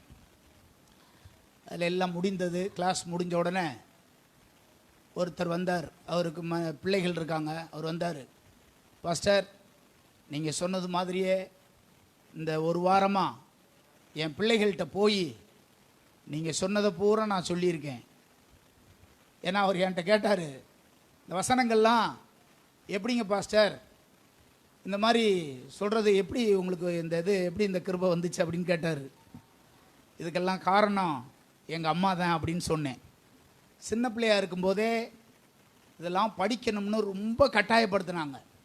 சின்ன பிள்ளையாக இருக்கும்போது 4வது 5வது 6வது படிக்கும்போதெல்லாம் அவங்களுக்கு படிக்க தெரியாதுல்ல, அதை எப்படியாவது படித்தா தான் கேட்க முடியும் அப்படின்றதுக்காக வற்புறுத்தி படிக்க சொன்னாங்க.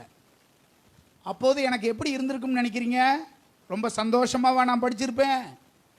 ரொம்ப சந்தோஷமாவா சொல்லியிருப்பேன்? கட்டாயத்தின் பேரில் படிப்பேன். ஒப்பிக்கணும்டும், மனப்பாடம் பண்ணணும்னு ஒரு மாதிரி எதிர்ப்பு வந்தாலும் எதிர்த்து பேச முடியாது நம்மளால்.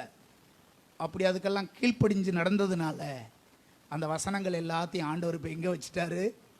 பூரா தலையில் வச்சுட்டாரு. அப்போ நான் எதிர்த்து இதெல்லாம் முடியாது போ அப்படின்னு சொல்லியிருந்தேன்னா எப்படி இருந்திருக்கும்?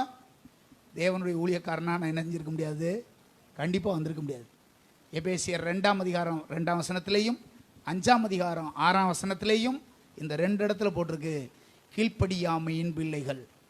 அவங்க ஏன் கானானுக்கு போக முடியவில்லை, சுதந்திரித்து கொள்ள முடியவில்லை? எபிரேயர் 4ஆம் அதிகாரம் 6ஆம் வசனத்தில் போட்டிருக்கு, கீழ்ப்படியாமல் இருந்ததினாலே அவர்கள் கானானுக்குள்ளே பிரவேசிக்க முடியலை. ஆவிக்குரிய பிள்ளைகளாகி உங்கள் எல்லாருக்கும் நான் சொல்லுவேன், பைபிள் படிக்க சொல்லி உங்கள் பிள்ளைகளை நீங்கள் கட்டாயப்படுத்தணும். இப்பொழுது அவங்கெல்லாம் என்னை பார்த்து சந்தோஷப்பட மாட்டாங்க. ஏற்கனவே அம்மா நொய் நொயின்னுக்கிட்டே இருக்குது, இதில் இவர் வேற தூண்டி விடுறாரு அப்படி தான் நீ நினைப்பாங்க பிள்ளைகள்லாம். ஏற்கனவே அப்பா அம்மா பைபிளை படிக்க சொல்கிறாங்க, இனி இவர் வேறு அதில் என்ன செய்கிறாரு, தூண்டி விடுறாரு. ஏன்னா எங்கள் பாஸ்டரை பார்த்தோன்னே எனக்கு கோபம் பயங்கரமாக வரும். சின்ன பையனாக இருக்கும்போது அவரும் அடித்து வளர்க்கணும்டுவார். ஏற்கனவே இது அடி பயங்கரமாக கொடுத்துக்கிட்டு இருக்கு. அங்கே போனோன்னு அவரும் சொன்னாருன்னா அந்த பாஸ்டரை பார்க்கும்போது எனக்கு எப்படி இருக்கும்? இதுதான் கிறிஸ்தவ வாழ்வு. நமக்கு அவங்களுக்கு இருக்கிற வித்தியாசம் என்ன? கோயிலுக்கு போகிறீங்க, பூசாரி பார்த்தோன்னு பிள்ளையெல்லாம் அடித்து வளமான்னு சொல்லுவாரா யாராச்சும்? சொல்லவே மாட்டார் அவர். அதுக்கு அவருக்கு சம்மந்தமே கிடையாது. ஆனால் இந்த ஆலயம் அப்படிப்பட்டதல்ல. உங்கள் பிள்ளைகள்லாம் கண்டித்து வளர்க்கணும், வேதத்தை படிக்க சொல்லி கட்டாயப்படுத்தணும். வாய்ப்பு இருக்கும் போதெல்லாம் உபவாசம் சொல்லணும், வாய்ப்பு இருக்கும் போதெல்லாம் அவங்களுக்கு உபவாசம் இருக்கணும். அப்படி தான் இருக்க சொல்லணும். நாங்கள் எங்கள் பிள்ளைகளுக்கெல்லாம் ஞாயிற்றுக்கிழமை சாப்பிடு கொடுக்குறதே கிடையாது. ஒரு சில 5 வயசுக்கு மேலே அவங்கள அப்படியே நிறுத்திடுறது. அதுக்கு மேலே அவங்களுக்கு சாப்பாடே கிடையாது. பிள்ளைகளுக்கெல்லாம் அப்படி செய்யணும், அது அவர்களுக்கு நல்லது. அப்போ கஷ்டமாக இருக்கும். கொஞ்ச நாள் ஆனதுக்கு பின்னாடி ஆவிக்கு நிலைமையில் வளர்ந்து வரும்போது சொன்னாங்க, இப்படியெல்லாம் வளர்த்ததுக்காக சோத்திரம் அப்படின்னு அவங்க சொல்லுவாங்க. நம்முடைய பிள்ளைகளை அப்படி தான் நம்ம என்ன செய்யணும், வளர்க்க வேண்டியது. கீழ்ப்படியாமையின் பிள்ளைகளாக இருக்கக்கூடாது. கீழ்ப்படுகிற பிள்ளைகள் கானானுக்குள்ளே பிரவேசித்தார்கள். கீழ்ப்படியாமையின் பிள்ளைகள் அங்கே போக முடியாமல் தடுக்கப்பட்டார்கள். 107ஆம் சங்கீதம் 10ஆம் வசனத்தில் நம்ம படிக்கிறோம், தேவனுடைய வார்த்தைக்கு விரோதமாய். 107ஆம் சங்கீதம் 10ஆம் வசனத்தில் வாசிக்கிறோம், தேவனுடைய வார்த்தைக்கு விரோதமாய் கலகம் பண்ணி உன்னதமானவருடைய ஆலோசனையை அவர்கள் அசட்டை பண்ணினார்கள். கீழ்ப்படிவதற்கு பதிலாக அந்த வார்த்தையெல்லாம் என்ன பண்ணாங்க, அசட்டை பண்ணாங்க. அவங்களால கானானை போய் சுதந்தரிக்க முடியாமல் போயிடுச்சு. 5ஆவதாக பெர்சியர். இவர்கள் யார்? இவர்களுடைய பின்னணி என்ன அப்படின்னா, வெந்நீர் ஊற்றுக்கள் நடுவிலே வாசம் பண்ணினவர்கள். வெந்நீர் ஊற்றுக்கள் கேள்விப்பட்டிருக்கீங்களா? இந்தியாவில் 2 இடத்துல இருக்குது வெந்நீர் ஊற்றுக்கள். பீகாரில் ராஜ்கீர் அப்படின்ற ஒரு ஊரில் இருக்குது. பூமிக்குள்ள தண்ணி வரும். வர்ற தண்ணி எப்படி தெரியுமா வரும்? சுடு தண்ணியாக வரும். ஊற்று மாதிரி வந்துக்கிட்டு இருக்கோம் கீழே இருந்து. அதில் போய் குளிக்க முடியாது, அதை நம்ம பார்க்கலாம். சுடு தண்ணியாக பூமிக்குள்ளேருந்து வந்துக்கிட்டே இருக்கும். அதே மாதிரி உத்தராஞ்சலில் பத்ரிநாத்தில் இருக்குது. இந்தியாவில் 2 இடத்துல இருக்குது. பீகாரில் ராஜ்கீர் அப்படின்ற இடத்துலையும் உத்தராஞ்சல் மாவட்டத்தில் பத்ரிநாத் என்ற இடத்துலையும் இருக்குது. இப்போது இந்த தண்ணி வர்ற இடத்துல இருந்து கல் குழாய் மூலமாக அந்த தண்ணியை ஊருக்குள்ளே கொண்டு வருவாங்க. இவங்க வாசம் பண்ணுற இடத்துல பூமிக்குள்ளேருந்து வரும்போது ரொம்ப சுடு தண்ணியாக இருக்கும். கல் பாறைகள் வழியாக, கல் குழாய்கள் வழியாக அந்த தண்ணி ஊருக்குள்ளே வரும்போது, வீட்டுக்கிட்ட வரும்போது அந்த தண்ணி எப்படி தெரியுமா இருக்கும்? வெதுவெதுப்பான தண்ணியாக இருக்கும். வெதுவெதுப்பான தண்ணி. அப்படிப்பட்டவைகளில் வாசம் பண்ணுகிறவர்கள் இவர்கள். அனலுமின்றி குளிருமின்றி வாசம் பண்ணுகிற ஒரு சபையை குறித்து நம்ம வெளிப்படுத்தின விசேஷத்தில் படிக்கிறோம் அல்லவா? வெளிப்படுத்தின விசேஷம் 3ஆம் அதிகாரம் 15ஆம் வசனத்தில் சபை என்ன சபை? யாராவது சொல்லுங்க டக்குன்னு. லவோதிக்கேயா சபை. இந்த சபைக்கு தான் ஆண்டவர் இப்படி சொல்லுவார், ஒன்று அனலாயிரு, இல்லை குளிராயிரு. எதுலையாவது ஒன்றில் இரு. ஒன்று அதில் இரு, ஒன்று இதில் இரு. எதுலையாவது ஒன்றில் அப்படி இரு. 2 கட்ட நிலைமையில் இருக்காத. அதில் பாதி இதில் பாதி இருக்காத. உலகத்தில் பாதி கிறிஸ்துவுக்குள்ள பாதி அப்படின்னு இருக்காத. முற்றிலும் ஆண்டவரிடத்தில் உன்னை ஒப்பு கொடுத்து விடு. ரோமருக்கு பவுல் எழுதும்போது 12ஆம் அதிகாரம் 11ஆம் வசனத்தில் இப்படி எழுதுவார்ல. ரோமர் 12ஆம் அதிகாரம் 11ஆம் வசனத்தில் எழுதுவார், எப்படி இருக்கணும் நீனு? அசதியா இராமல் ஜாக்கிரதையா இரு. ஆவியிலே எப்படி இருக்கணும்? கரங்களை உயர்த்தி ஆமென் சொல்லுங்க. அசதியாயிராமல் ஜாக்கிரதையாயிரு. ஏதோ போகிறேன், ஏதோ இருக்கேன், ஏதோ வாழ்கிறேன், ஏதோ ஆண்டவரை தேடுறேன், ஏதோ கொடுக்குறேன், இப்படி இருக்கக்கூடாது ஒருபோதும். ஆண்டவருக்குரிய காரியங்களில் பவுல் சொல்லுவார் பாருங்க, நான் அதிகம், மற்ற எல்லாரை விட நான் அதிகம் சொல்கிற அளவுக்கு நம்ம இருக்கணும். ஆண்டவருக்காக, தேவனுக்காக நான் இந்தந்த காரியங்களெல்லாம் செய்கிறேன், நான் அதிகமாக செய்கிறேன் அப்படின்னு சொல்லத்தக்க அளவுக்கு நம்முடைய ஆவிக்குரிய ஜீவியம் இருக்க வேண்டியது அவசியமானது.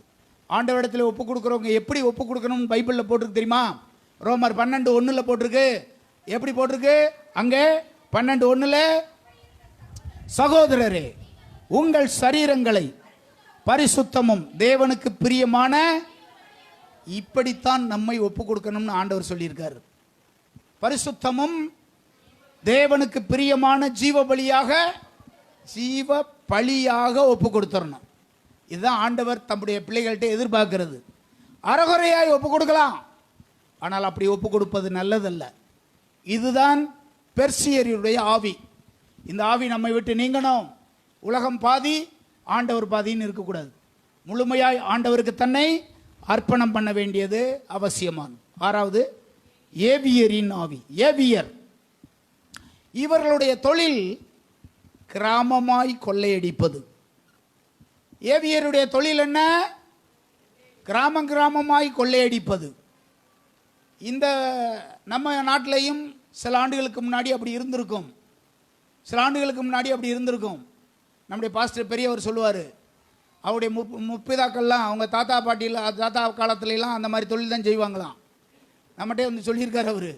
அவங்களுடைய தாத்தா காலத்துலலாம் அந்த மாதிரி தொழில் பண்ணவங்களாம். அவங்க போகிறது 50 ஆட்டை அப்படியே சாச்சிட்டு வந்துடுறது, அப்புறம் அவனை கூப்பிட்டு பேரம் பேசுறது, அவன்கிட்ட காசு வாங்கிக்கிட்டு தான் என்ன செய்கிறது, விடுறது. இப்படிப்பட்ட கொள்ளையடிக்கிற குரூப்பு உலகம் முழுவதும் இருக்காங்க.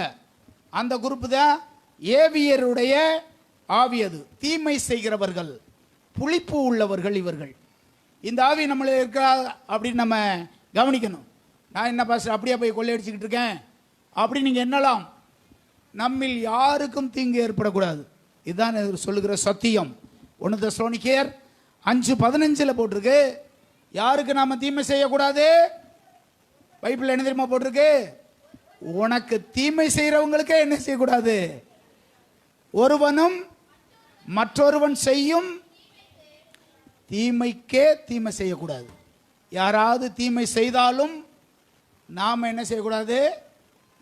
தீமை செய்யக்கூடாது. அப்படிதான். யாராவது தீமை செஞ்சாலும் நாம் தீமை செய்கிறவர்களாக இருந்தால் ஏவியர் ஆவி நமக்குள்ளே இருக்குன்னு அர்த்தம். ஒரு நாள் போலீஸ் ஸ்டேஷனில் ஒரு கூட்டம் ஒன்று இங்கே கிரவுண்டில் வச்சுருந்தேன். அதுக்கான போலீஸில் பெர்மிஷன் வாங்கி கிரவுண்டெல்லாம் எல்லாம் செல்லிபடி எல்லாம் போட்டாச்சு. அந்த பாச்சா மரக்கடை பக்கத்தில் ஒரு கூட்டம் போட்டோம். கூட்டத்துக்கான எல்லா வேலையும் செஞ்சுட்டேன். கல்லுப்பட்டியிலேருந்து ஒரு 10 பேர் வந்து போலீஸ் ஸ்டேஷனில் புகார் கொடுத்து இந்த வால் போஸ்டர்லாம் பார்த்துட்டு இந்த கூட்டத்தை நடத்த விடக்கூடாது அப்படின்னு வந்து போலீஸ் ஸ்டேஷனில் எழுதி கொடுத்துட்டாங்க. உடனே இன்ஸ்பெக்டர் என்னை கூப்பிட்றாரு. இந்த மாதிரி உங்களுக்கு விரோதமாக கொடுத்துருக்காங்க 10 பேர், என்ன சொல்கிறீங்க அப்படின்னு சொல்லி. அவங்க என்ன எழுதி கொடுத்துருக்காங்களோ அதை கொடுங்க, நான் பார்க்குறேன் அப்படின்னு. அவங்க எழுதி கொடுத்ததில் என்னென்ன எழுதி கொடுத்துருக்காங்கன்னா, இவங்க இப்படி மேடை போட்டு நம்ம சாமியெல்லாம் திட்டுறாங்க, நம்ம சாமியெல்லாம் சாமி இல்லைன்றாங்க, நம்ம சாமியெல்லாம் பிசாசுன்றாங்க. ஆகவே இந்த கூட்டத்தெல்லாம் நிறுத்தக்கூடாது, போடக்கூடாது. அப்படி தான் அவங்க சொன்னது. அப்போ நான் சொன்னேன், எங்கள் வேலை அது கிடையாது. எங்கள் தெய்வம் செய்கிற அற்புதத்தை பற்றி நாங்கள் என்ன செய்ய போகிறோம், சொல்ல போகிறோம் அப்படின்னு. அப்போ நீங்கள் சொல்கிறத எழுதி கொடுத்துட்டு போங்கன்னாங்க. அதையும் எழுதி கொடுத்துட்டு வந்துட்டேன். எழுதி கொடுத்த குரூப் இருக்காங்கல்ல, அவங்க நினச்சாங்க இந்த இதை கொடுத்த உடனே கூட்டத்தை தடுத்துருவாங்கன்னு நினச்சாங்க. போலீஸ் என்னையை கூப்பிட்டு இப்படி சொல்லவே கூட்டம் தடுக்கப்படலை, நடந்துச்சு. நாள் கூட்டம் நடக்குது, வந்துட்டாங்க 10 பேர். இவ்வளவு எழுதி கொடுத்து இந்த கூட்டத்தை போலீஸ் நிறுத்த மாட்டுதே அப்படின்னு சொல்லிட்டு போலீஸ் ஸ்டேஷனில் வந்து கூட்டத்தை நடந்துக்கிட்டு இருக்கும்போதே பிரச்சனை பண்ணுறாங்க. 2 போலீஸ் வந்துட்டாங்க, என்னை கூட்டிகிட்டு போகிறாங்க. அங்கே போய் பேசும்போது ஒரு ஆள் அசிங்கமான வார்த்தையை என்னை திட்டிவிட்டார். நீங்கள்லாம் எப்படி தெரியுமாடா வாழ்கிறீங்க, நீங்கள்லாம் எப்படி தெரியுமாடா செய்கிறீங்க அப்படின்னு சொல்லி கெட்ட வார்த்தையை பேசி திட்டார் என்னைய. அந்த போலீஸ் அங்கே தான் நின்றுக்கிட்டு இருந்தாங்க. நான் ஒரே வார்த்தை சொன்னேன், உங்களை விட 10 மடங்கு பேசுவேன். இந்த பைபிளை தூக்குனதுனால தான் அமைதியாக இருக்கேன். சாதாரணமான ஆள் நினச்சிக்கிறாதீங்க. உங்களுக்கு தெரிகிற எல்லா சட்டமும் எனக்கு தெரியும். ஏசு இருக்கிறதுனால அமைதியாக போகிறேன் அப்படின்னு சொன்னேன். இவங்க சொன்னாங்க, இல்லை அங்கே தப்பாக பேசுகிறாங்க அப்படின்னு புகார் சொல்கிறாங்க. நான் சொன்னேன், எல்லாம் நாங்கள் ரெக்கார்ட் பண்ணிக்கிட்டு இருக்கேன். கூட்டம் முடிஞ்சோடனே ரெக்கார்டை கொண்டாந்து கொடுக்குறேன், அதுக்கு முன்னாடி பேசிக்கிடுவோம். எப்படியாவது தடுப்பதற்கு முயற்சி பண்ணாங்க. 3 நாள் அந்த கூட்டம் நடந்தது. கூட்டத்தை நடத்துகிற எனக்கு தான் தெரியும், உங்களில் பெரும்பாலுக்கு தெரியும், ஒரு சிலருக்கு வேணால் தெரியலாம், தெரியாமல் இருக்கலாம். ஒரு ஊழியம் செய்வது என்பது இப்படித்தான். பல காரியங்களை நம்ம சந்திக்க வேண்டியிருக்கும். அவங்க தீமை செஞ்சாங்களே அப்படின்றதுக்காக ஒரு நாள் நம்ம என்ன செய்யக்கூடாது, தீமை செய்யவே கூடாது. அது நடந்து 10 வருஷம் ஆகுது. கல்லுப்பட்டியில் ஒரு கிறிஸ்தவரோடு என்னை பேசினவர் அங்கே நிற்கிறாரு. அந்த கிறிஸ்தவர் என்னை கடைக்கு டீ கடைக்கு கூட்டி போகிறாரு. அவரும் வர்றாரு, கூட வர்றாரு. நாங்கள் 2 பேரும் பேசிக்கிட்டு இருக்கோம். என்னை யாருன்னே தெரியாமல் என்னை திட்டினவரே கேட்குறாரு, இவர் எந்த ஊருக்காரரு அப்படின்னு கேட்குறாரு. நாம் தீமைக்கு தீமை செய்யலாமா, பேசுறதுக்கு பேசலாமா? முடியாது என்பதல்ல, இயேசு நமக்குள்ளே இருக்கிறார். இந்த ஏவியரின் ஆவி அவ்வப்போது கிரியை செய்யும், நாம் அதை மேற்கொள்ளணும். உங்களுக்கு விரோதமாய் பேசுகிறவங்க, உங்களுக்கு விரோதமான காரியங்களை செஞ்சவங்க பைபிளில் போட்டிருக்கு, அவங்களுக்காக ஜெபம் பண்ணுங்க, அவங்களுக்காக ஜெபம் பண்ணுங்க. ஒருபோதும் தீமைக்கு தீமை செய்யாதீங்க. ரோமர் 12:21 என்ன போட்டிருக்கு? ரோமர் 12:21 என்ன போட்டிருக்கு? டக்குன்னு வாசிங்க சீக்கிரமா. நீ தீமையினால் வெல்லப்படாமல் தீமையை நன்மை செய்து வெல்லு. அதுதான் ஆண்டவர் நமக்கு சொல்லி இருக்கிறது. தீமைக்கு தீமை செய்து அவனை ஜெயிக்க கூடாது. தீமைக்கு எதை செஞ்சு ஜெயிக்கணும்? நன்மை செய்து ஜெயிக்கணும். பேதுரு இதை குறித்து என்ன சொல்றார்? 1 பேதுரு 3:9 எப்படி சொல்லுவார்? தீமைக்கு தீமையையும் உதாசனத்துக்கு உதாசனத்தையும் சரி கட்டாமல் அதற்கு பதிலாக ஆசீர்வாதத்தை சுதந்திரித்துக் கொள்ளுகிறவர்கள் என்று அறிந்து அவர்களை எல்லாரையும் நீங்க என்ன செய்யுங்க? ஆசீர்வதியுங்கள். இதுதான் வேதம் நமக்கு சொல்லுவது. இந்த ஆவி கிரியை செய்யும். நமக்கு விரோதமாய் ஒருத்தன் ஒன்று பண்ணிட்டான்னா அவனை என்ன செய்யறது? பழி வாங்குறது. இந்த ஆவி நம்மை விட்டு போகணும். இதை கட்டி போட வேண்டியது அவசியமானது. 7வதாக எபூசியர். இவங்களுக்குள்ளே இந்த கலாச்சாரத்தில் ஒரு பழக்கம் இருந்தது. தங்கள் குடும்பத்தை தவிர வேற எங்கேயும் திருமணம் முடிச்சுக்கிற மாட்டாங்க. தங்கள் குடும்பத்துக்குள்ளேயே விவாகம் பண்ணி கொள்வார்கள். எனவே ஒரு குடும்பத்தில் 5 பிள்ளைகள் இருக்கு அப்படின்னா அதில் 4 பிள்ளை ஊனமுற்ற பிள்ளையா இருக்கும். காரணம் என்ன? அவர்கள் குடும்பத்தை தவிர வேற யார்த்தையும் என்ன செய்ய மாட்டாங்க? கல்யாணம் பண்ணிக்கிற மாட்டாங்க.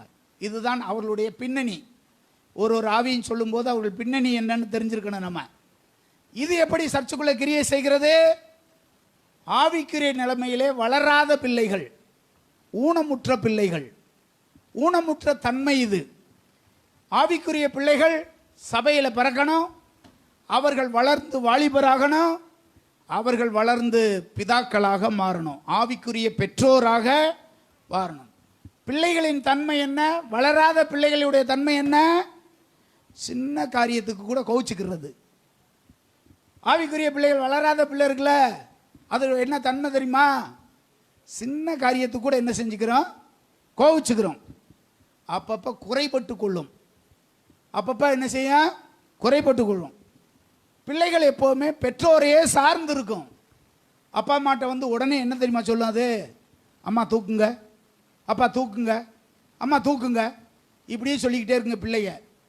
அதே மாதிரி தான் பாஸ்டர்ட்டையும் வந்து, பாஸ்டர் என்னை தூக்க மாட்டுறாரு, பாஸ்டர் என்னை தூக்க மாட்டுறாரு, பாஸ்டர் என்னை தூக்குங்க, இப்படி சொல்லிக்கிட்டே இருந்தால் எப்படி இருக்கும்? சர்ச்சில் பாருங்கள், ஆவிக்குரிய பிள்ளைகள்லாம் இருக்காங்கல்ல, அவங்க ஒருபோதும் நினைக்க மாட்டாங்க நாம் வளர்ந்துட்டோம், எத்தனை வருஷம் ஆகுது, நம்ம ஆவிக்குரிய பிள்ளைகளை என்ன செய்யணும்?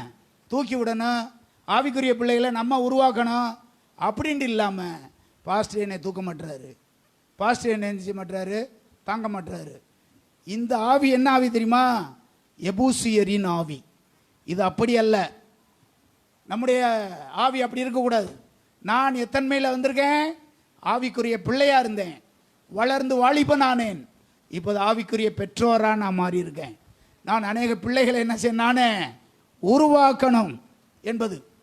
4ஆம் அதிகாரம் கலாத்தியர் புஸ்தகம் 4:19 அப்போஸ்தலனாகிய பவுல் இப்படி எழுதுறாரு பாருங்க.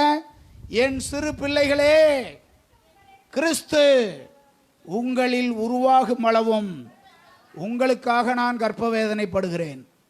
கிறிஸ்து உங்களில் உருவாகியிருக்கணும். சின்ன பிள்ளை தன்மையோட ஒருபோதும் நாம் என்ன செய்யக்கூடாது, இருக்கக்கூடாது. அல்லேலூயா. எனவே இந்த 7 ஆவிகள் தேவனுடைய பிள்ளைகளுடைய கானான் பிரயாணத்தை தடுக்கிறவைகள். இதை நாம் இன்றைக்கு ஆண்டவர் உங்களுக்கு சுட்டி காமிச்சிருக்கிறார். இந்த 7 ஆவிகளை கண்டுபிடித்து நம்மை விட்டு அகற்றினால் நம்முடைய ஆவிக்குரிய பிரயாணம் மகிழ்ச்சியாக சந்தோஷமாக இருக்கும். இவைகளை கண்டுபிடித்து அழிக்காவிட்டால் ஆவிக்குரிய பிரயாணத்தை இவைகள் எல்லாம் தடுக்கும். ஆவிக்குரிய அர்த்தத்தை சொல்லுங்க. 7 ஜாதிகளை சொல்லி ஆவிக்குரிய 7 அர்த்தத்தை சொல்லுங்க. 1 ஏத்தியர் ஆவி, பயத்தின் ஆவி. 2வது கிர்காசியர் ஆவி. என்ன ஆவி அது? மாம்சத்துக்குரியவைகளையே நாடுகிற ஆவி. 3வது எமோரியரின் ஆவி, மாறாவின் ஆவி, கசப்பின் அனுபவம்.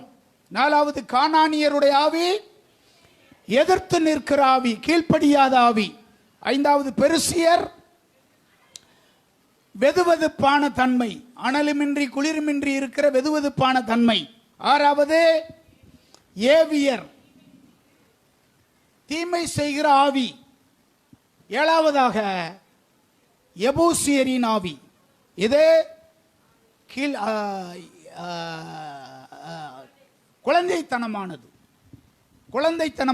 ஊனமுற்ற தன்மை உள்ளது. இவைகள் எல்லாம் மாறணும். தேவன் இவைகளை ஜெயங்கொண்டு பிரயாணத்தை தொடர நமக்கு உதவி செய்வாராக. எல்லாரும் எழுந்து நிற்கலாமா? ஆண்டுடைய முகத்தை நோக்கி நாம் பார்க்கலாம்.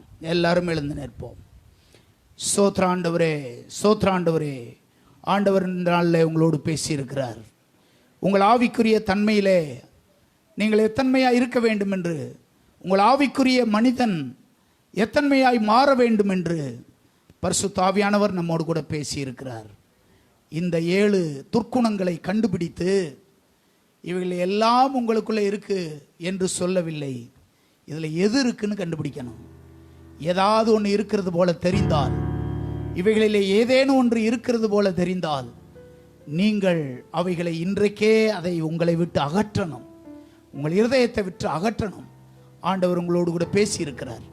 ஆண்டவர் உங்களோடு கூட திட்டமும் தெளிவுமாக என்னென்ன காரியங்கள் உனக்குள்ளே இருக்கிறது, எப்படி அவைகள் உன்னை விட்டு வெளியேற வேண்டும், இவைகள் தேவனுடைய பிள்ளைகளின் பரம கானான் பிரயாணத்தை எப்படி தடுக்கிறது என்றெல்லாம் ஆண்டவர் உங்களோடு கூட பேசியிருக்கிறார்.